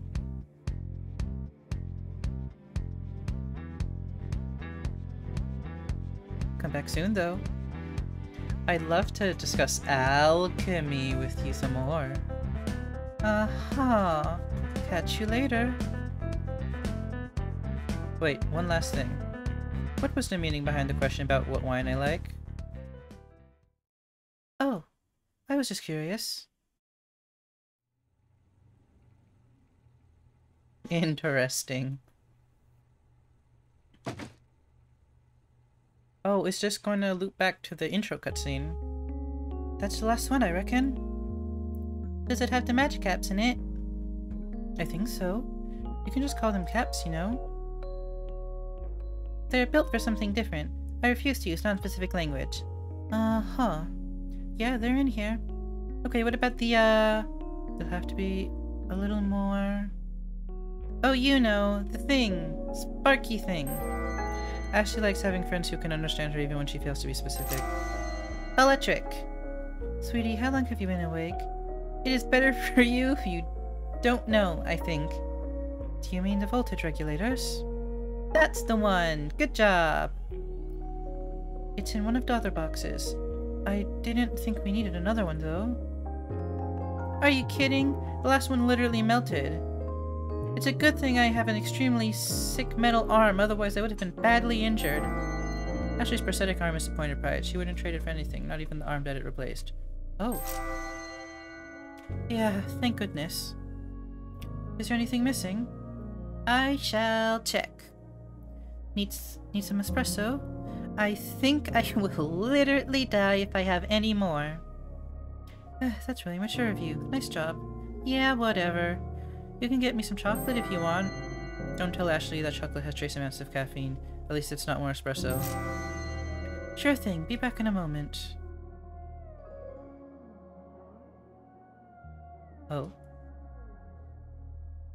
Oh, hey dude, where you been? Hey, just chillin'. Not much to do when you're waiting to die. Hey!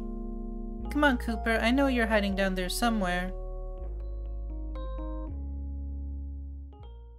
Hold this, will ya? I love them, little ashlings. Did Ned really say that? Yep. Do you believe it? Not sure. Well, it's not a lie. The most dangerous lies are the lies we tell ourselves. But it's not the whole truth either, and I don't quite have the time to untangle it for you. Maddie's the sort of person to weave tangled webs without too much consideration for who's going to have to untangle them. Ooh! I've got a hungry teenager downstairs and a summoning ritual to complete. She's part of this too? Don't you take that tone with me? Hey, far be it from me to moralize at you. Getting a lot of that these days, mate. I'm just trying to keep everyone happy. Tough gig. I'll say.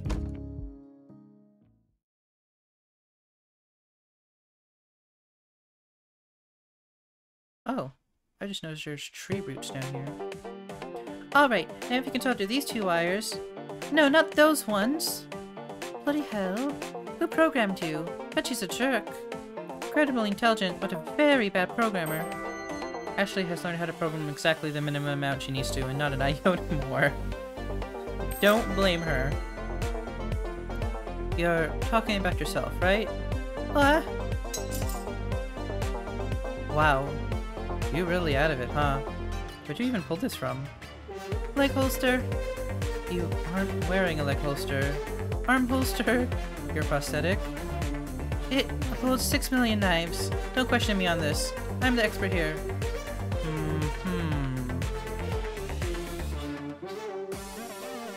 Hey. Need a hand? Dude, you should check yourself before you heckin' wreck yourself. That's not what I meant. Oh. Yeah, I guess you can help. For her, I ask what you need. What are you even doing? Maddie mentioned a summoning circle. Something like that.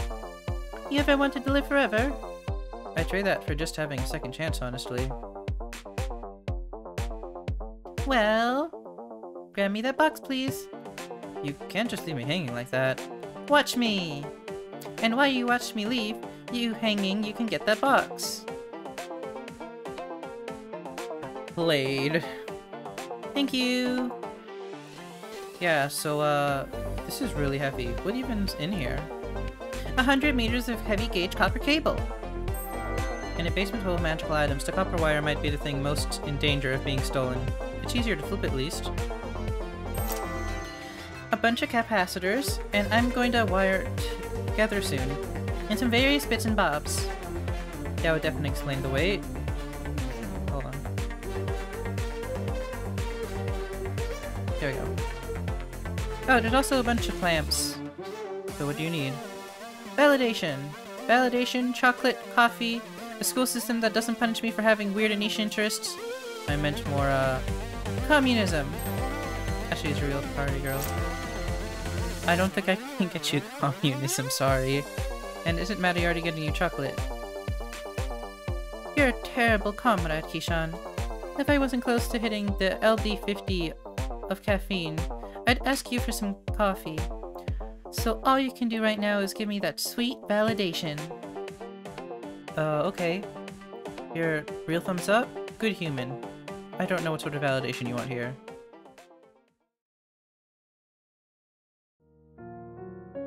feel like I'm stuck in a loop trying things that are inevitably going to fail. I don't know how much of it's my fault for not being good enough at the monumentally difficult task. I'm used to being effortlessly good at things, but I feel like my brain is full of bees on this one. And can I deal with failure? I don't think I can. I'm not equipped for failure. My entire perception of myself is that I'm good at things. I'm gifted and talented, incredibly afraid that I'm going to let people down at a vital moment. And this is that vital moment, but I just sit here, paralyzed. Hold on. That is not enough water. I'm sorry, I desperately need water. I'll be right back.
Okay, have some water.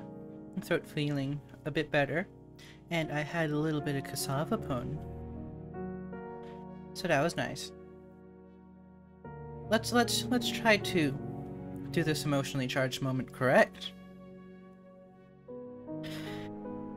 And I actually know that a lot of this pressure is just me being hard on myself. But Maddie and I, we tried this already, and we failed pretty badly. It was a disaster. For Ashley, of all people to call something a disaster, must have been real catastrophe. I can't understand how badly it turned. And even with all the prep I'm doing, is this enough? Do we learn enough to do it properly? Numbers and formulas and hard science are good, but I can't shake this feeling that I'm going to screw it up for everyone. And I'm so afraid of letting Maddie down. There are a few things we fear more than just when people we love most. Aww. That's as heavy as heck, mate. You reckon? Fully, yeah. I don't know what to say to that except that I don't think Maddie would ever feel let down by you. I know I've only been here for like 2 days, but her and Chase seem to really care about you. And I'm sure that extends to accepting you for who you are, limitations and all. Though honestly, I think you give off a pretty strong vibe of not giving a heck about your limitations. Or that you indiscriminately power through them with some sort of raw, caffeine-fueled fury. Anyway, you're immensely powerful and I'm terrified of you. Fair enough. I was never really super smart or gifted or anything. Sometimes people who think they're not gifted were just never made aware of their gifts. I just flew through school and work and never focused on much except having a good time.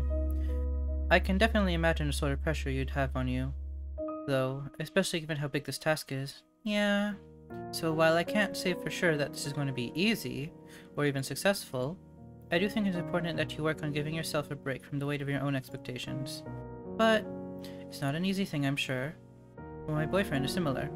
He's very hard on himself when he feels like he's letting himself down. So it doesn't go away? I don't think so.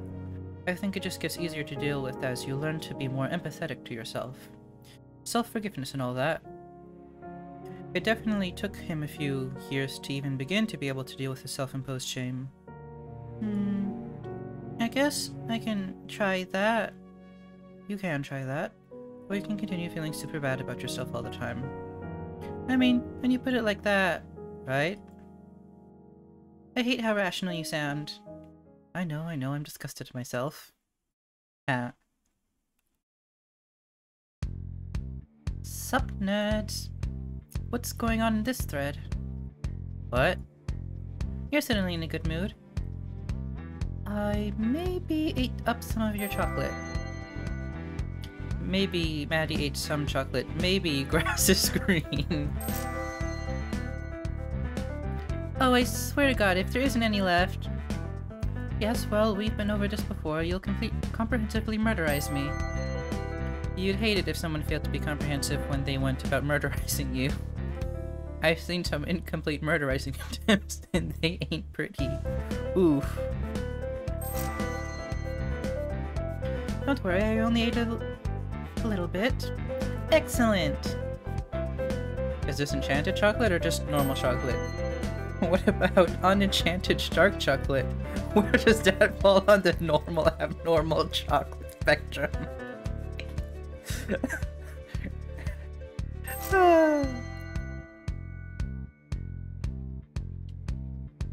So you deserve to know. I don't know. I kinda like the mystery. It's completely normal chocolate, isn't it? Maybe? Maybe not. Can I have some then? Come on, you owe me. For what? Helping you set all this? Yeah, that's fair. This is totally normal chocolate. Yeah, did you expect it to not be that? Well, he implied. You never implied. You came up with that one all on your own. Dang it.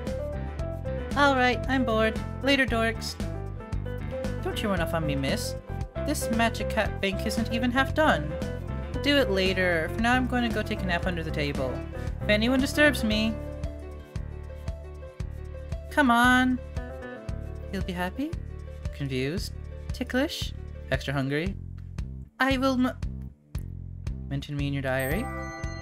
Maddie doesn't keep a diary. All those thoughts and memories just stay cooped up in her head. One day she's going to run out of space for sanity. Oof. I'll exact terrible revenge on both of you later.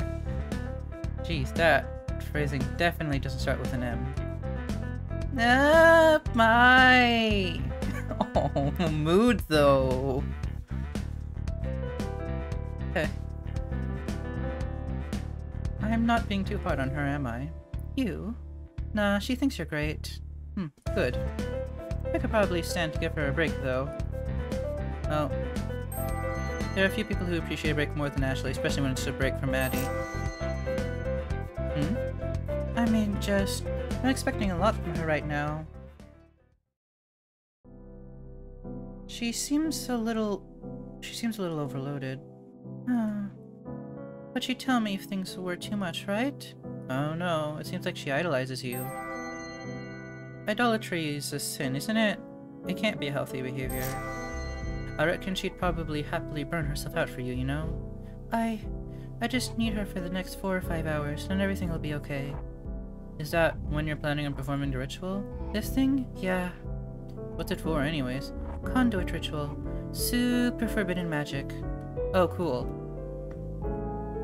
Are you actually cool with this, or...? Not hugely, actually. Why is that? Well, you know, I was talking to Ned earlier and... Actually, don't worry about it. It's fine, I don't care. What to do? You know how I took a couple hours from you down here? Vividly. This is just a bigger scale version of that spell. Higher capacity. Who are you taking hours from? Nobody. Don't worry about it. You're at a deficit already. When you get deep enough into the hole, you kind of stop worrying about climbing out of it and just accept your fate. I can't touch you. Right, okay. So even if you're lying right now, shouldn't you have taken enough to pay off your debt multiple times at this point? The hours weren't for that. Wait. Or maybe it just felt like hours. It can be hard to judge time when you're wandering aimlessly. What the heck did you do with them then? Where'd they go? For our research, we used the following materials. Wire of copper heavily drawn. Jasmine chalk, not Dover. Did I say chalk instead of chalk? God. Sustained electric supply of at least 20 volts. Car battery. Capacitors composed of... Need a better durability. However, we believe extra components are required. Our conduits require varied with the layout of our summoning circle, and despite the departure of our test subject during our trials, we were able to ascertain a number of efficiency-orientated refinements, as well as the absolute necessity of a living but non-sentient vessel to act as a so-called storage container. More testing is required, though. Obtaining a willing subject for future methodology evaluations without attracting the attention of the council would be difficult, to say the least. I stored them.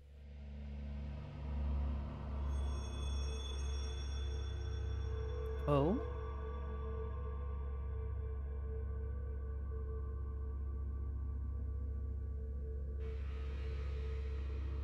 All those hours are in this tree. Come in.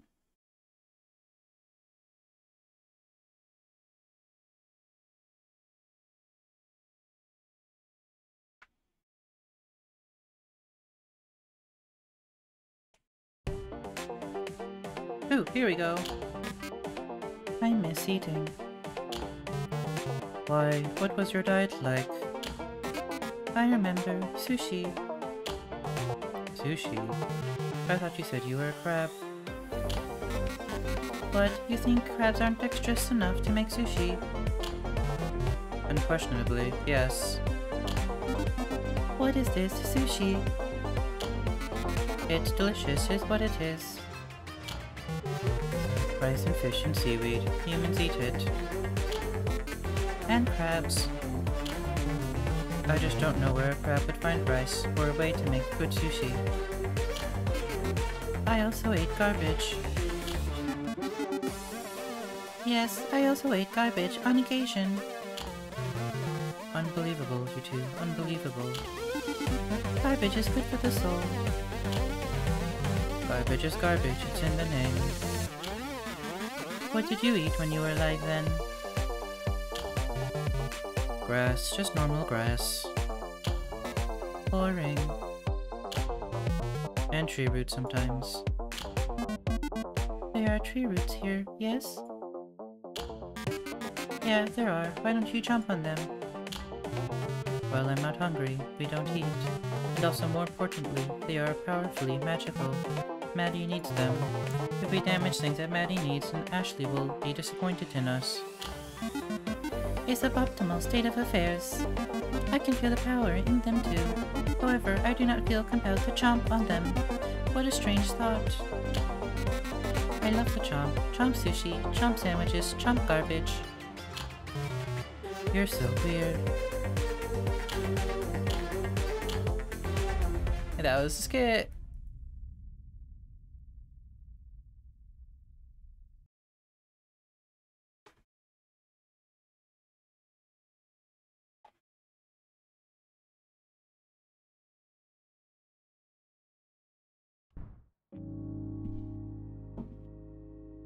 Make your creator proud.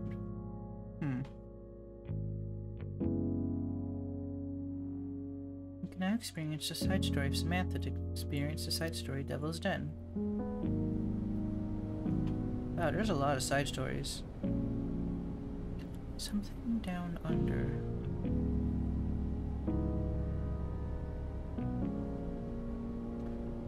I'm trying to think of what I want to do on stream.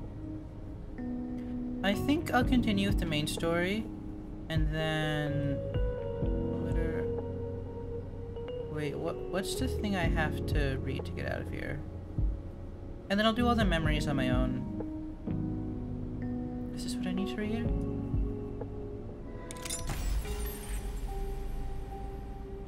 My dear Maddie, thank you for getting in touch with me, or perhaps I should say congratulations. I make such a point of making myself hard to find that it's always a surprise to hear from anyone. I sometimes find myself fearing the day when I'll be contacted by someone who isn't a fan of mine and who is more interested in locking me away than seeking my advice. One might think that people interested in putting me away would be more capable in possession of more resources than those, like yourself, who simply possess curiosity. Yet it's always the latter who manage to break through the veil I've erected between myself and the outside world. You're the first in over 3 years to manage this, and so it is now time for me to find another hiding place. If your next letter manages to find me, I'll truly have something to worry about. If you're looking for a solution to the problem you outlined in your letter, I'm afraid I must disappoint you. My business is that of teaching people how to ask the right questions so that they can find answers themselves, not giving the answers. After all, the most worthwhile answers are the ones I haven't found yet. That being said, your question about time transference is an issue of special interest to me. The idea of storing vitality within a living, non-sentient creature such as plant is one that I've long considered. The issue has always been one of retrieval. If you did find a way to transfer vitality from a plant into a sentient creature, it would result in tremendous discharge of energy, such great charge that I'm sure it would kill whatever subject was on the receiving end. Absorbing life force from something doesn't seem that it would do you much good if it kills you in the process. Consequently, I've never experimented with this process myself. Even if I have earned a reputation for being a rule breaker, there are certain things that are simply off limits. Your idea of using non-living soul as a target for transference is an interesting one. No risk of killing the vitality of the recipient if it's already dead. Of course, that would require finding a way to infuse a non-living soul with vitality in the first place. And being the most reanimation techniques involve a significant discharge of energy, using the vitality transfer as the trigger would effectively be killing 2 birds with 1 stone. Of course, reanimation is a far cry from necromancy, but if your problem is one of living on borrowed time, well, you know better than I do how to resolve the particulars. I'm an alchemist, not a necromancer. If I can offer you one piece of advice, these kinds of vitality transfers are not something to be experimented with. Any time that time is borrowed or lent, you are making an alteration to a ledger that the powers that be keep a very careful eye on. Even the smallest of disturbances is enough to attract their notice, and attracting their notice will put a quick end to any research you might be in the midst of. So if you are going to try a vitality transference, don't experiment, go straight for the end goal. If you're going to catch the attention of those whose attention you do not want, make sure that endeavor is worthwhile. If you have a good reputation, it would be a shame to squander it on something so trivial as allowing a mouse a few extra seconds on this side of mortality.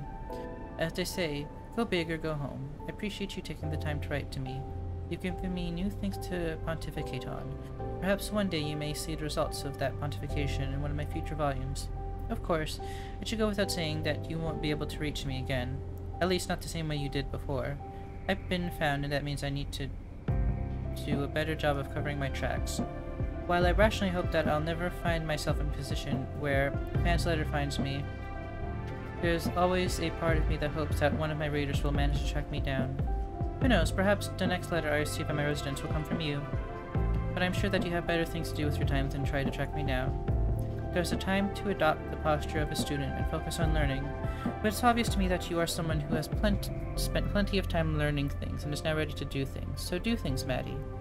Do big things, do dangerous things, do things that break the rules. Not all rules need to be broken, but if you're smart enough to find me, you're smart enough to know which rules aren't worth breaking. I'm grateful that it's always the reader mail that seems to find me, and never the demands to appeal before some kind of tribunal or committee.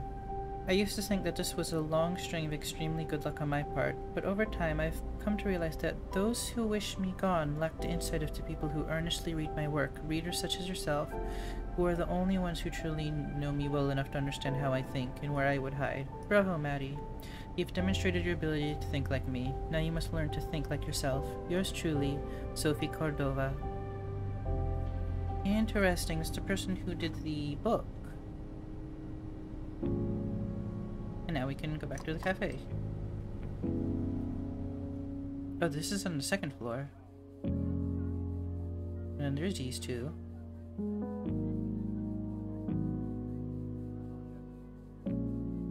Who's the new person? Oh. You're the new person.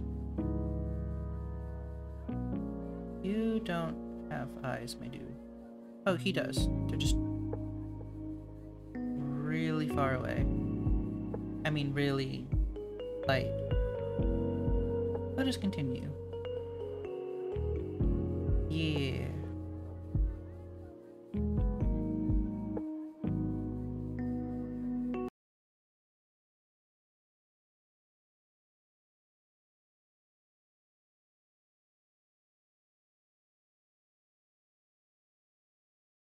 I love how the how long to beat was like, this game takes 4 hours, and I'm here at the like 5-hour mark. Whoops. Day 2, 10 p.m. at the terminal. Hello? Oh, what was that? I said, can I get 2 lattes? Yeah, sure thing. You want these takeaway or not? For here, please. But take a seat, I'll bring it right over. Oh crap. You're right, mate. Y'all good? I should really get Ashley to do this. Sorry, what? Nothing, just talking to myself. Alright. Where's the broom? Ashley, where's the broom? Ashley? I need a hand. Come help me. Come on, I've gotta find your broom. Atta girl.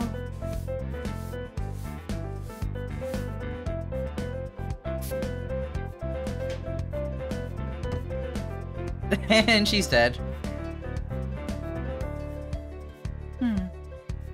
Hey, are any of your friends around? Probably. Oh, you came from the ceiling. What? When did you teach them to do that? I didn't. That one's just weird. How you doing, kiddo? Sleep deprivation's kicking in. Sometimes I feel like nobody ever sleeps in this cafe. Except Keyshawn. He has slept a lot while he's been here, hasn't he? It's because you keep getting him drunk. What? I haven't done that once. Not you. I mean, you.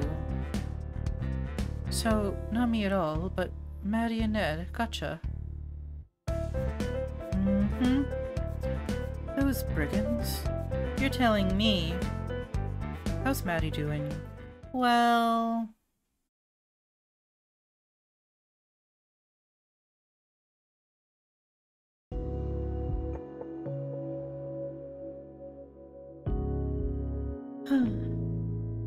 How close are we to being done? Fairly close. I'm not super worried about getting it done without Ashley either. Rad. Anyway, what were you saying? Oh, just that I think I understand everything now. And that's all. But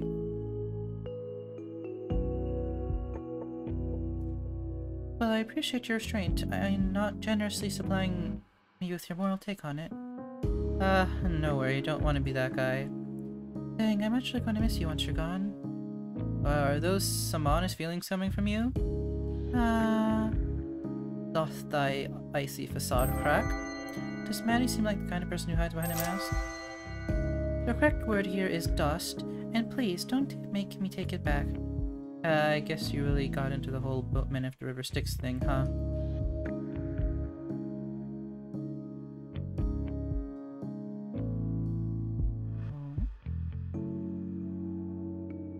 Is that what you think I am? Kind of, yeah. Interesting. Do you not feel that way? I don't know if the metaphors are accurate, but... I can see why you draw parallels, but this place serves more as an entrance. You don't have to come here on your way to the next place, but it's on the route for sure. Just a stopping point on the highway to hell. I'm sorry, we don't allow ACDC references in here anymore. Maddie wouldn't admit it to anyone, but she once spent an entire day listening to Back in Black on repeat. Well, I tried. We're less on a highway and more just an embouchure to them. Hiring. If you want to get real fancy with the wording, that is. An entrance to heaven. Very roughly speaking, yeah. But, hell, I haven't seen the other side, so I can't even say that for sure. I'm fairly certain that there's something there, though which, I don't know. I can take comfort in that, I guess. I can take comfort in that, I guess. Now, speaking of comfort, how you're feeling? Literally every particle in my body is slowly moving away from every other particle in my body. That was rather eloquent. Expressing your feelings eloquently doesn't make them more valid, but it can make them easier for others to understand. What use is it feeling pain if you can't find a fun way to describe it? Day 2, 11 PM, the terminal. My freaking head hurts! It sucks and stuff!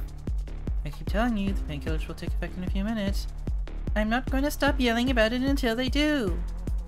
You know, some philosophers believe that experiencing pain is one of the best ways to make sure you know you're alive. Chase met some of these guys, he swears it. He's just had too much time to forget their name. That sounds fake. Which philosophers? Famous ones? Oh my gosh, you're actually just making it up. Possibly. You could have sold it better. See that some famous singer said it and said, cross the generational gap. You gotta appeal to the kids. Objection! I feel like every time I do that, I just end up looking like one of those old guys who's afraid to wide-ranging societal shifts. Chase spent so much time being an old guy, he's almost begun doubting whether he was ever really young. I mean, you are old. I'm not. You're like 6,000 years old. You gotta give me this one. Fine. How's your head feeling? It still sucks. How about we grab a drink and go outside? It's nice and cool out there. Do I have to? Yep. Well. Where are they? Like, what is this space? How are you feeling now? Better, marginally. Things existing at the margin still deserve attention. Come on, I'm sure the drink isn't hurting. What even is this? I put 6 sugars in it. Aw, you know me so well.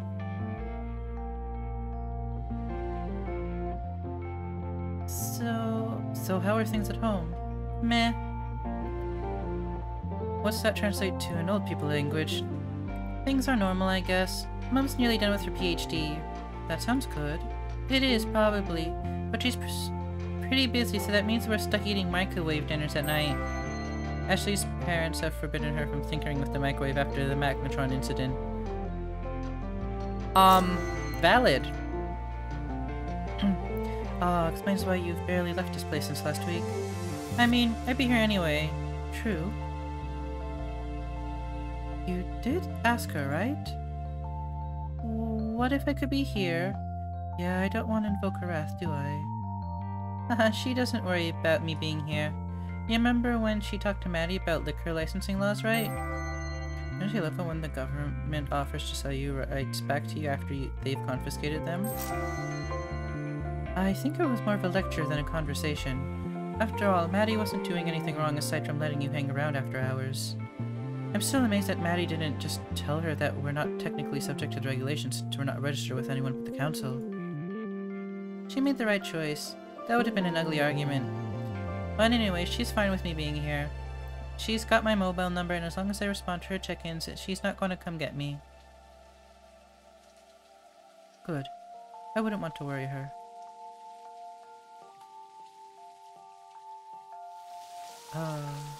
Wonderful. My arm will get wet. Oh, don't worry about it. We can dry it off inside. Just try and enjoy the rain. Okay.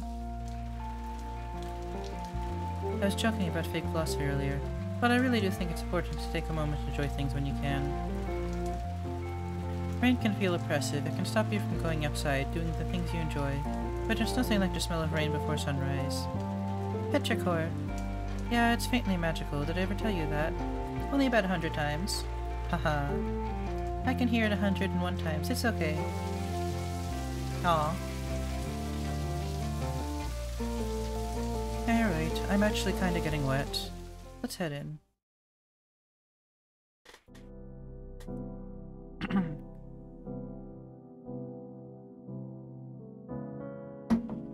So, given the fact that I'm a very obviously a dork with a bleeding heart, it's definitely safe to assume that I've let people other than you stay longer than they're technically allowed. You're so emotionally repressed that I never could have guessed it's actually impressive. Well, you know, we all have our ways of coping with persistent, extreme stress. Millennial things. Why don't all these workers just buy more money? Ah! Of course, why didn't we think of that? Yep. But yes, I do understand how you feel. The separation, the difficulty keeping your thoughts together, the base level feeling that something's slightly askew, and the fact, not the feeling, that your time is up. Never loved facts. Me neither. Honestly, I think it feels like having a cold, just without any of the physical symptoms. I guess that description works too. It's not quite as compelling as the one about your particles being repulsive, though. Oh wait, that's definitely not what I meant by that one. Isn't it? It's about time. I can't believe I created these beautiful creatures and you turned them into dumb waiters. Alas, such is life. Gotta pay rent somehow, considering how many cups they drop. Which one are you? That's a feature, not a bug. It's to make them seem more alive. That's not it talking. That's actually talking. You've taught them to intentionally drop cups in the name of verisimilitude? You'd hate for your little mechanical critters to be too good at the job. It totally killed the vibe. Maybe? I'm going to get Maddie to start ordering cheaper cups. See, I'm promoting efficiency in procurement cycles. I hate to overgive you that management book. I'm sensing some hostility. Do I need to talk to HR? Who's your human resources manager? Aww. I'm sure it's very good at its job, just not at bussing coffee.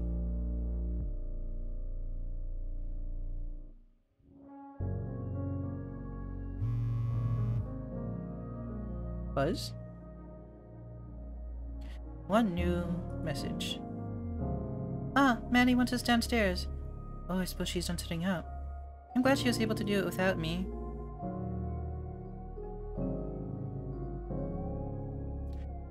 Gosh, so proud. Taught her everything I know. You are a gremlin, you know that. Gremlins are often blamed for mechanical problems, so in Ashley's case, the description fits perfectly. Of course. Shall we?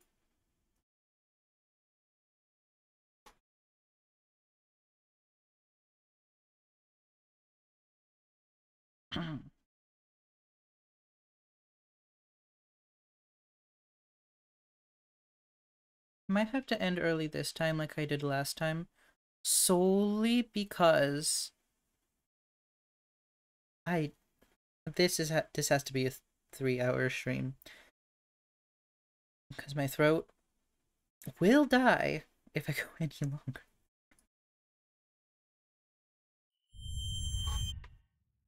Well, here we are again. Day 3, 12 AM, basement. Oh, Ned's here.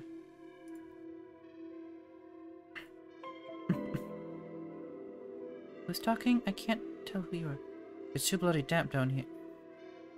I know we're underground, but I don't suppose there are any windows we could open. I don't remember who this is. There's a ventilation duct in here somewhere. Muddy, mind opening it up? Get some fresh air circulating? The other end's blocked right now. There's a dumpster sitting on top of it. We'll have to grin and bear it. Can we hurry this up? You've done this before, old man. Some people think Shay is wise beyond his years. The truth is he just doesn't look at his age. I know it takes a while. You know it takes a while to set up. I appreciate your tone. I don't appreciate your tone. Sorry. At the very least, can we turn some lights on?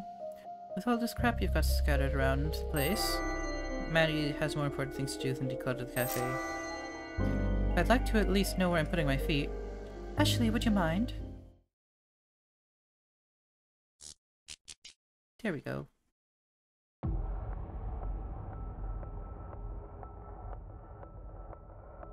Now we're at the start of the game. Thanks. You're more organized than last time, I see. Practice makes perfect. Keeping a place organized is easy. You just have to clean a little bit every single day. Just... Hey, Maddie, how much more wire do we need? I think that's enough. Great. Now, Jay! What's up, Little P? Some people use diminutive nicknames to create emotional distance. Jay uses them to close the distance. I found you a chair. Aw, thank you. So, this whole thing, surely it's not legal, yeah? Yes, the council found it confronting. For good reasons, I suppose.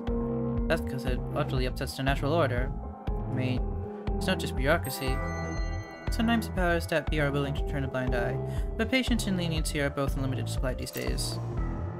Shush you. Most rules can be bent after all.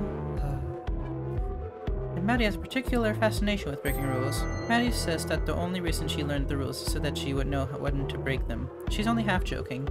Oof. Hey, don't give her all the credit. Bah. It is related to her gambling for time. So, the transfer was the same sort of magic we're doing now, yes. The council successfully suppressed all available information about it, though. Suppressing it doesn't make it go away, it just hides it from the eyes of people who lack the curiosity and persistence to uncover it. For good reason. What happens if something goes wrong? Well, you don't tend to mess it up more than once. Or try it again after you fail, for that matter. What do you even call this sort of magic, then? Questions are irrelevant, because it's banned. Strictly verboten, off-limits, likely to be met with harsh penalty. Extremely cool? That's what I call it. Well, by definition, it's a conduit ritual. Rituals are boring, so consequences that you have to worry about. But hey, we're all friends here, so we can call it what it really is. Necromancy. All these hours are in this tray. Why did you hoard the hours here instead of using them to pay off your debt? Why would I use them to pay off a debt if I could use them to save a life instead? Oh heck. Alright. How can I help?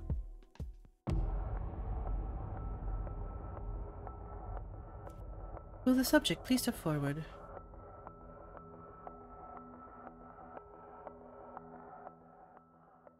Council Gazette. We regret to inform you of the passing of Che Wu, a beloved fixture in the Australian alchemical community, and owner of the terminal. As an innovator in alchemy, a material spellcrafter, and as a friend to anyone and everyone who walked through his doors, he will be missed.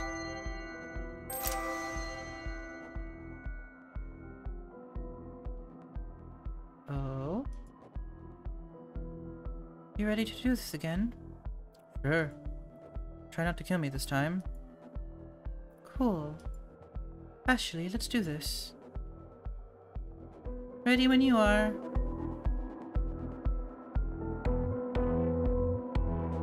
I hate this. You have reservations? It's unnatural to store hours in a non-sentient being like that. It can still feel pain, and this is a very painful process for everyone involved. Yeah? Yeah.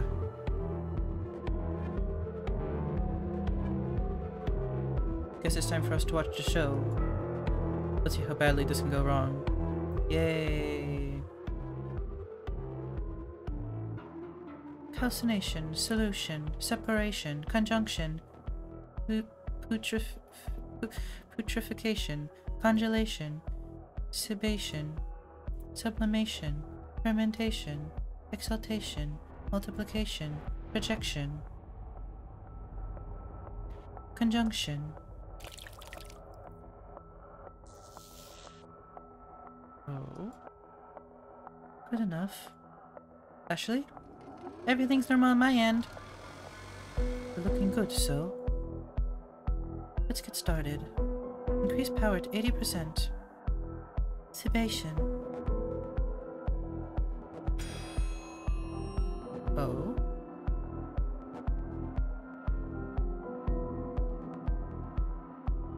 Holding steady. Cool. Next segment. Activating.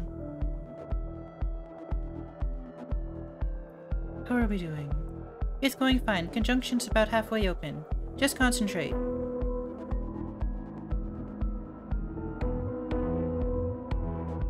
Having some issues here. Hey, we need more power. Yep, ramping it up. I don't know if this will melt our conduits though. Oh heck. Yep, our conduits are definitely melting. Actually, language. Ugh. Bypass it. I can patch wires, but I don't know what else I can do that now. On it! How close are we to finishing dissipation? We're about 90%.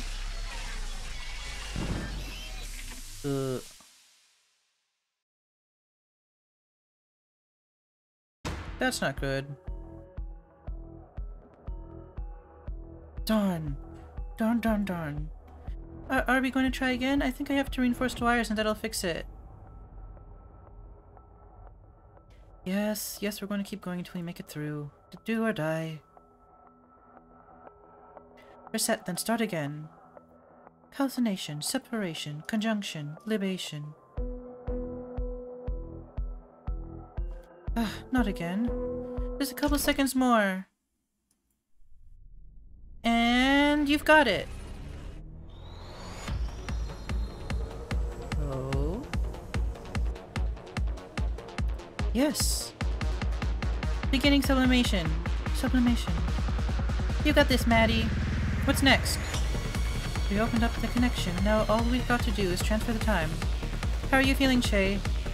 I don't know. Che?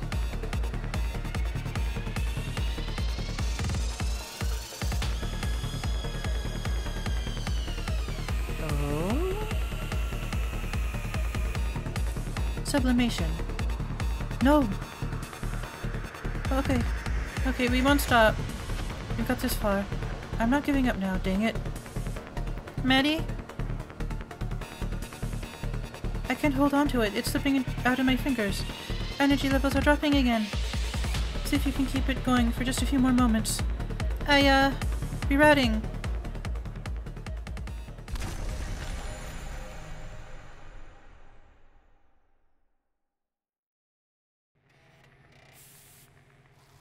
Uh-oh. We could try it again. I don't plan on stopping. I think the conduit's only going to last one more go, then it's kaput. And maybe you're kaput too. I don't know. Alright, Ashley, take your position again. We'll get it this time. Stop. Just stop. No, I've nearly got it, I swear. You're not going to bring me back. No. I've humored this enough. You've done your best. But this task is beyond you. I need to move on, and it's time to make your peace with this, as if trying to pervert the natural course of things.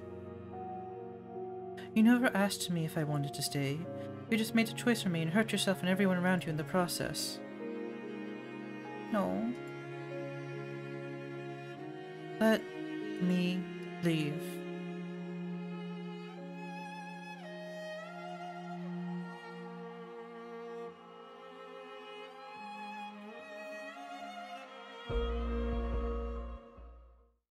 Oh.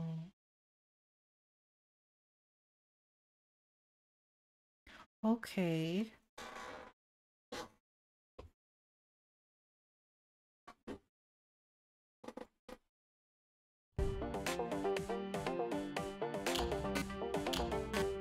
What? No way. Crabs don't eat sushi or garbage. You don't know that. Yeah, well, you know, what does eat sushi and garbage? Thorosciornis molucca, otherwise known as the Australian bin chicken. When you find that term offensive, we're actually white ibises. Aha. Huh. Incriminating yourself here. I'd expect nothing less from a bin chicken. Dang it. Okay, so, moving on. Classic misdirection. No, seriously, did you see what happened back there? Yeah, that was rough. And yes, that thing with the ritual was also tough to watch. You weren't here when Che died, but... I remember. They just behaved like nothing had happened. Oh? My impression was that neither of them had ever remotely considered the possibility of failure. Idiots. Yes, but we're only here because of them, so we should be respectful.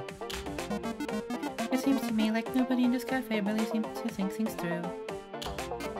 Yep. This place has a weird effect on people. Too much magic in the air, maybe. Who knows? Will they be okay? I don't know how I'd forgive something like that. Being kept here against my will while my very essence breaks down. That is what I believe kids these days are called a party foul. Honestly, I don't know. I think Maddie probably has some self-reflection to do. Oh. Interesting.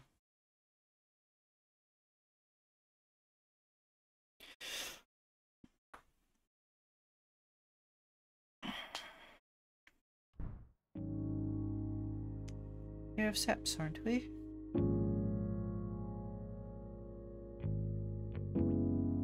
Interesting.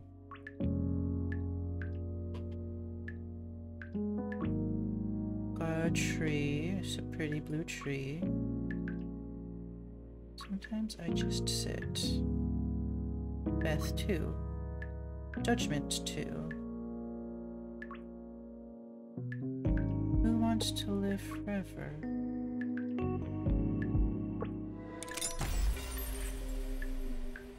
Espresso machine's acting up again, Maddie sighed. Why does it have to be like this? It doesn't have to be like this, said Shay. You're right, said Maddie. It wasn't always like this. If you travel back in time far enough, you'll find an era when we had a working espresso machine.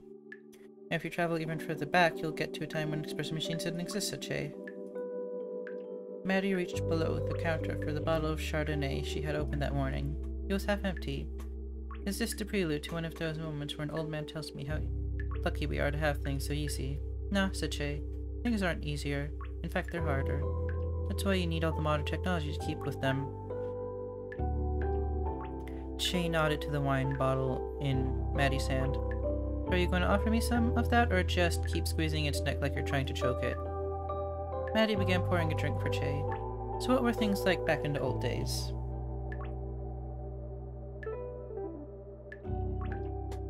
Well, for one thing, we didn't need glasses back then. Glasses are not a new invention, old man. I've seen pictures of Benjamin Franklin. Well, yeah, we had glasses back then. But we didn't use them. We drank straight from the bottle. Har har. No, really, said Shay. Glasses are just one more thing to keep track of. One more thing to clean. It's much easier to just pass a bottle back and forth. That may be the case, said Maddie, but I'm sure our patrons appreciate the extra effort that goes into making sure they're always drinking from clean glasses. I'm sure they do. That's another thing that's changed. Everyone's a connoisseur of whatever they're drinking. Is that you finger-wagging about how youngins all have particular tastes? No, said Shay. At least, I don't think it is. I guess people are all enjoying the present moment more. Back when we drank sock juice, we were just doing whatever it took to get the stimulant to your bloodstream. Ditto for most depressants. Do we want to know what sock juice is? Said Maddie. Because I'm fairly certain I don't. We didn't have coffee filters back then, said Shay, so you'd use a sock instead. Don't worry, we always used clean socks whenever they were available. Maddie closed her eyes, looking physically ill. You were saying something about people enjoying the present moment before that thoroughly awful digression you made about how you made coffee. Yeah, said Shay. I know there's this stereotype about how in a modern society no one is ever really present, but if anything, I feel like it's the other way around. Nowadays, people are all about enjoying the present moment. People used to be way more obsessed with where they were going, as in where they were migrating to, in a manner of speaking. Let's just say that I'm amazed how few people these days come in here asking questions about heaven and hell. 100 years ago, if you caught someone in their way out of this world, the first thing they wanted to know was, which place is this? And after they found out they were on a temporary stop to the next place, they'd want to know where it was they were going. There's still plenty of that. Yeah, but a lot less, said Che. And you know, I don't think it was a case of people's priorities suddenly changing once they found themselves standing on the precipice. There were people who used to describe themselves as God-fearing. It was just a part of life. And now it's not, he shrugged. I guess people found more important things to worry about. There wasn't a lot going on back then. He took a sip of Chardonnay. Good thing, I'm going to live forever. Worried you'd go to hell? Heck yeah. I've done way too much in ink to ever make it into heaven. You've done more good than ill for the world, said Maddie. I'm pretty sure that balances out. You probably have a positive balance. Nah, said Che, I don't think it works like that. I'm pretty sure I'm just a bad person who happened to do good things most of the time. Well, it might not be good enough for heaven, but it's good enough for me, said Maddie. So I guess it is a good thing that you're going to live forever. Aw.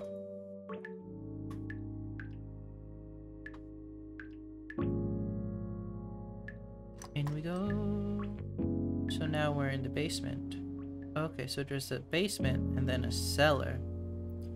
And then there's the cafe.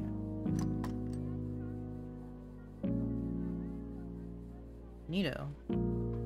Let's check the bookmarks.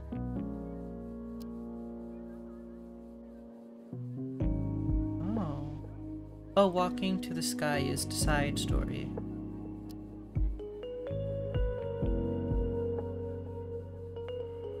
I guess we'll do one more, and then I'll call it for the day, because I can't do these for very long. And then it looks like we can do the last two on next Friday, and maybe do the side stories. You know, if I don't die.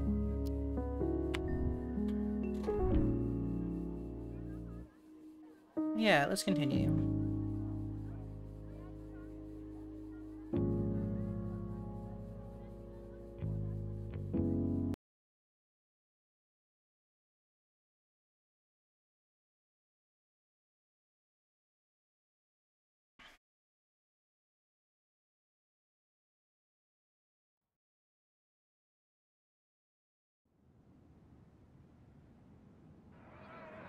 This is on you. There's no question. You are a failure. Council's going to take the cafe away from you. And you should have seen this all coming. Oh? Episode 7. Ghost.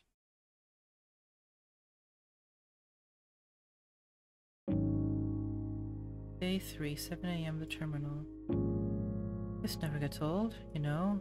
I wondered for a long time how I would feel if I never got old. And then I tried it out. And I got old anyways. There's probably a moral in that story in somewhere. Where did we ever have time for morals anyways? You're a hellion, you know that? Even the mild manner can raise hell under the right circumstances. It's weird to think that you used to just be a mild-mannered student. I was just better at biting my tongue. Ah. If anything, I just hope that I was able to make your life a little more interesting. We've had a pretty good run, mate. I don't want you to feel like I wasted my time on you. Or that having you in my life hasn't been an absolute bloody privilege. Can we do this later?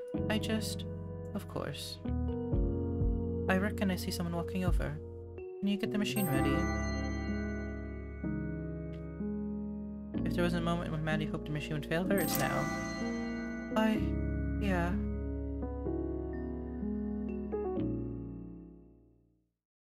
Let's make some heckin' coffee.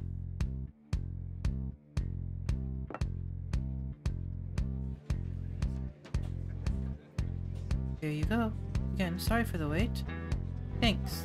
If it were anywhere else, I'd just not come back. But the beans. The beans. And I promise it won't happen again. Thanks for your patience.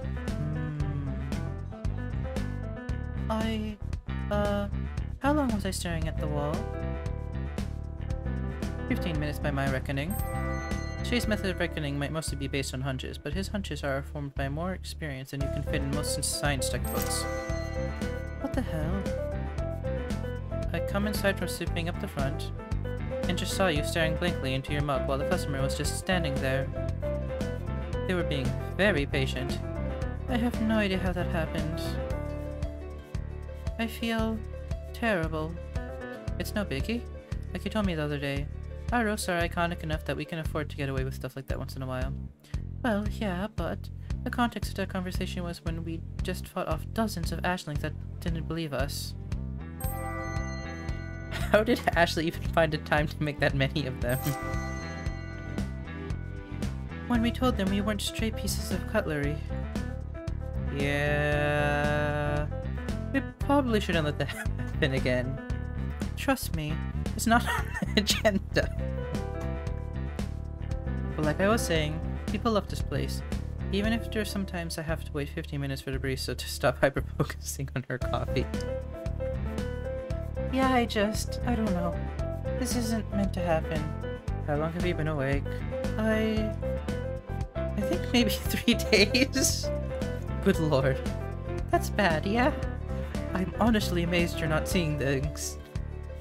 Oh, I'm hallucinating hardcore. No worries there. Also, I keep seeing faces and coffees. They're saying anything interesting? Nothing but echoes of my internal monologue. There's a lot of room in Maddie's head for those that used to bounce around and revisit her. More espresso equals less espresso. I'm sure it's a fun time. It's a blast. At least your hands don't need to be too steady to make coffee. See, I wouldn't necessarily agree with that. Shh. Anyway, speaking of coffee, you should make some. Oh, oops. I'm already like 15 shots deep, man. I think I'll die if I have any more. No, Maddie. I'm saying you have a job to do. Sorry. I feel like you're trying to lead me to some sort of conclusion here, but... Right, a customer, right here, who I assume is wanting coffee. Oh, heck. My bad. I haven't slept for... What can we get you? 1 latte, 1 soy flat white. Simple things can sometimes put you back down to earth. At the very least, there's a reason you'd miss having both feet on the ground. Sure thing. Feel free to take a seat. We'll bring them over.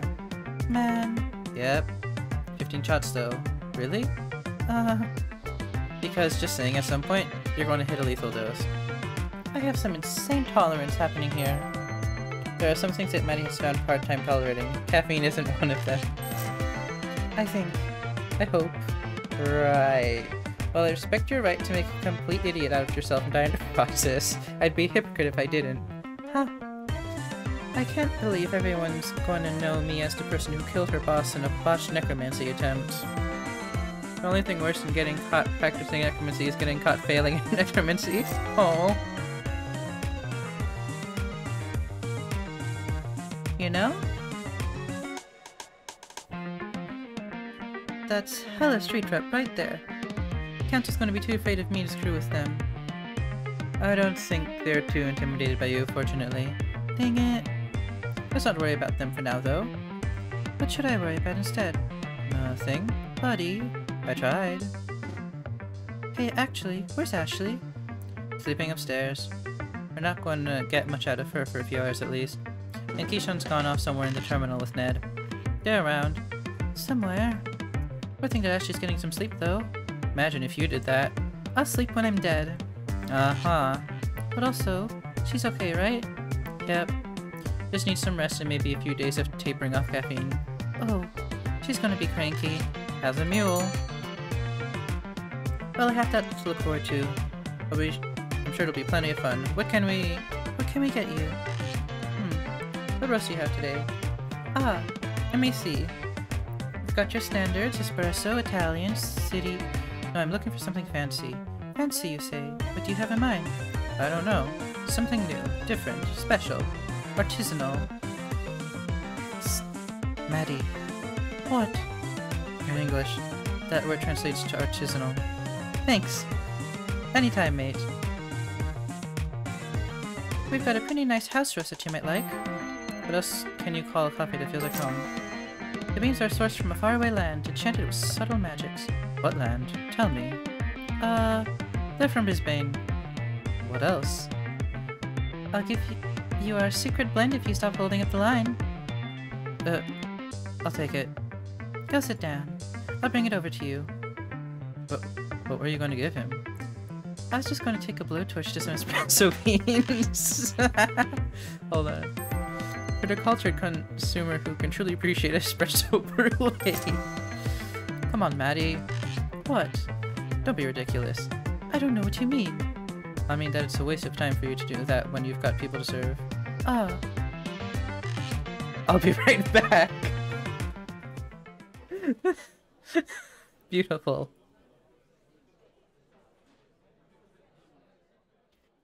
Day 3, 10:45 a.m. the terminal. God, you weren't kidding. This is awful. How were you able to drink that without your entire face crumbling into dust? It's so dry that it'd give Antarctica a run for its money. Fun fact, the driest place on Earth is Antarctica. I think, if I remember correctly. Antarctica's a desert, technically. Shut up. I find it drinkable because it reminds me of good times. Drinkable feels like it should rank up there with passable for tepid compliments. What? It's thoroughly terrible. Reminds me of lost loves. It's very worrying to me that this concentrated bin juice reminds you of a relationship. Oh, if only Maddie knew just how many hearts Che has had to break, and how many times he's had to steal his own. Oh, I've told you about her. Wait, you're not talking about... Yep, the fugitive. Putting it charitably, there are probably some other words that could describe her.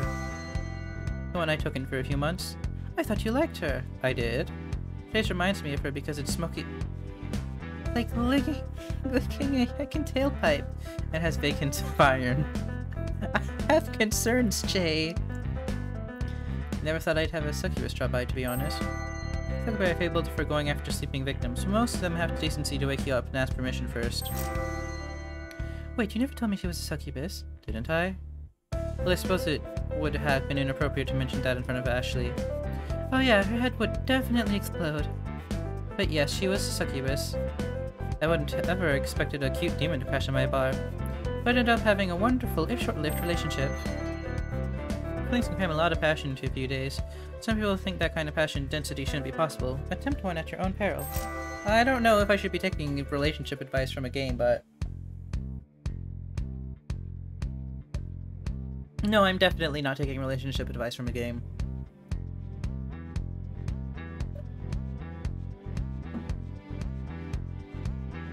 That's actually really sweet. Yeah. It's too weird that the coffee reminds you of her, but I've heard weirder things. If you don't have an appetite for the unusual, the terminal's a bad place to have. If I'd explain it to you, your head would explode too. Well, you mentioned tailpipes. Well, that's my break time over. Time to get back to working running a cafe doing barista things. I'm going to go perform some barista-related activities, and you are welcome to join in, I guess. I love that pose. Don't forget to water the plants. Water them yourself. It's your job. Busy, goodbye. Beautiful. Wait, was that it? Was that it? Chotto. That was it? Are we really here just so we can be part of a robot fight club? For real? This is why I was raised from the dead and sealed in a metal shell. Is that the only reason? Guys, I'm freaking out.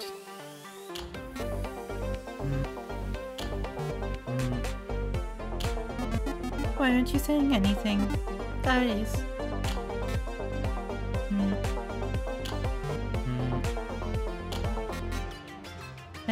Egg puns. Right, I should poach some of them. Seriously, is this not a big deal to you? Nah. We only fight if we want to, and it's all in good fun. You're really endorsing capturing creatures and forcing them to fight one another. Sure, why not? It's not like we really have the capacity to get injured or bleed. Ethics, semantics. Unbelievable. You two are unbelievable. Hey, is that the sound of someone calling us? I think it might be. Duty calls and all that. Toodles. Beautiful. I love them.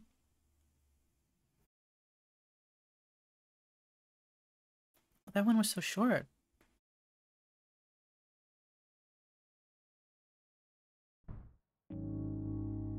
Don't forget to water the plants.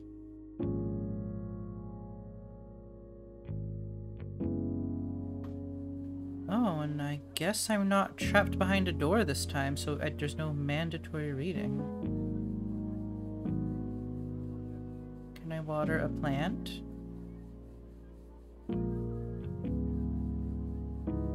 I would like to water a plant. Yeah, there's nowhere else to go. You can just continue straight away.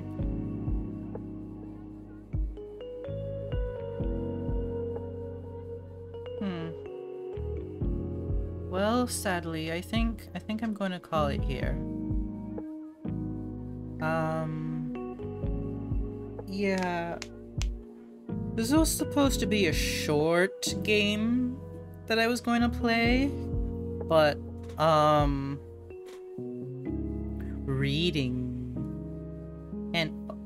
reading's the culprit. I knew that, like, visual novels had a lot of text and stuff on it. I didn't expect the fact that I was reading it out loud to extend the gameplay time by, like, 6 times. Okay, it's more like twice. It's more like lengthening it twice. Because I haven't done a 4-hour stream of this. But let's, quick, oh, yeah. I said yeah. And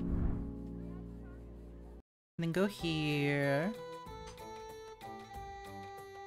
So yes, apologies. I usually go longer, but ouch. Let's see. So obviously next Wednesday we're going to complete it. I was expecting maybe just the tiniest bit more gameplay. Didn't know it was a kinetic novel. Wait, is it listed as a kinetic novel? 4-page.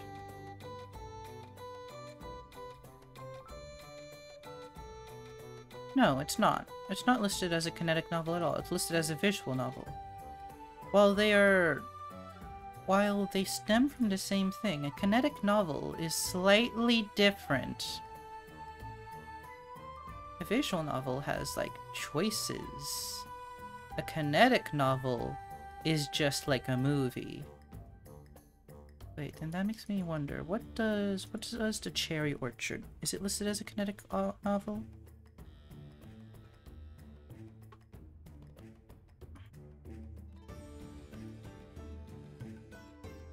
Visual novel. No. Is kinetic novel not a tag? Huh. The only reason I know what a kinetic novel is because of the Renpai tutorial, which teaches you what a kinetic novel is. I guess people just don't differentiate between the two. Even though it's useful. Sometimes people want a story, sometimes some people want a little bit more action in their story. Not that I'm upset. It's a perfectly good game and I love the story.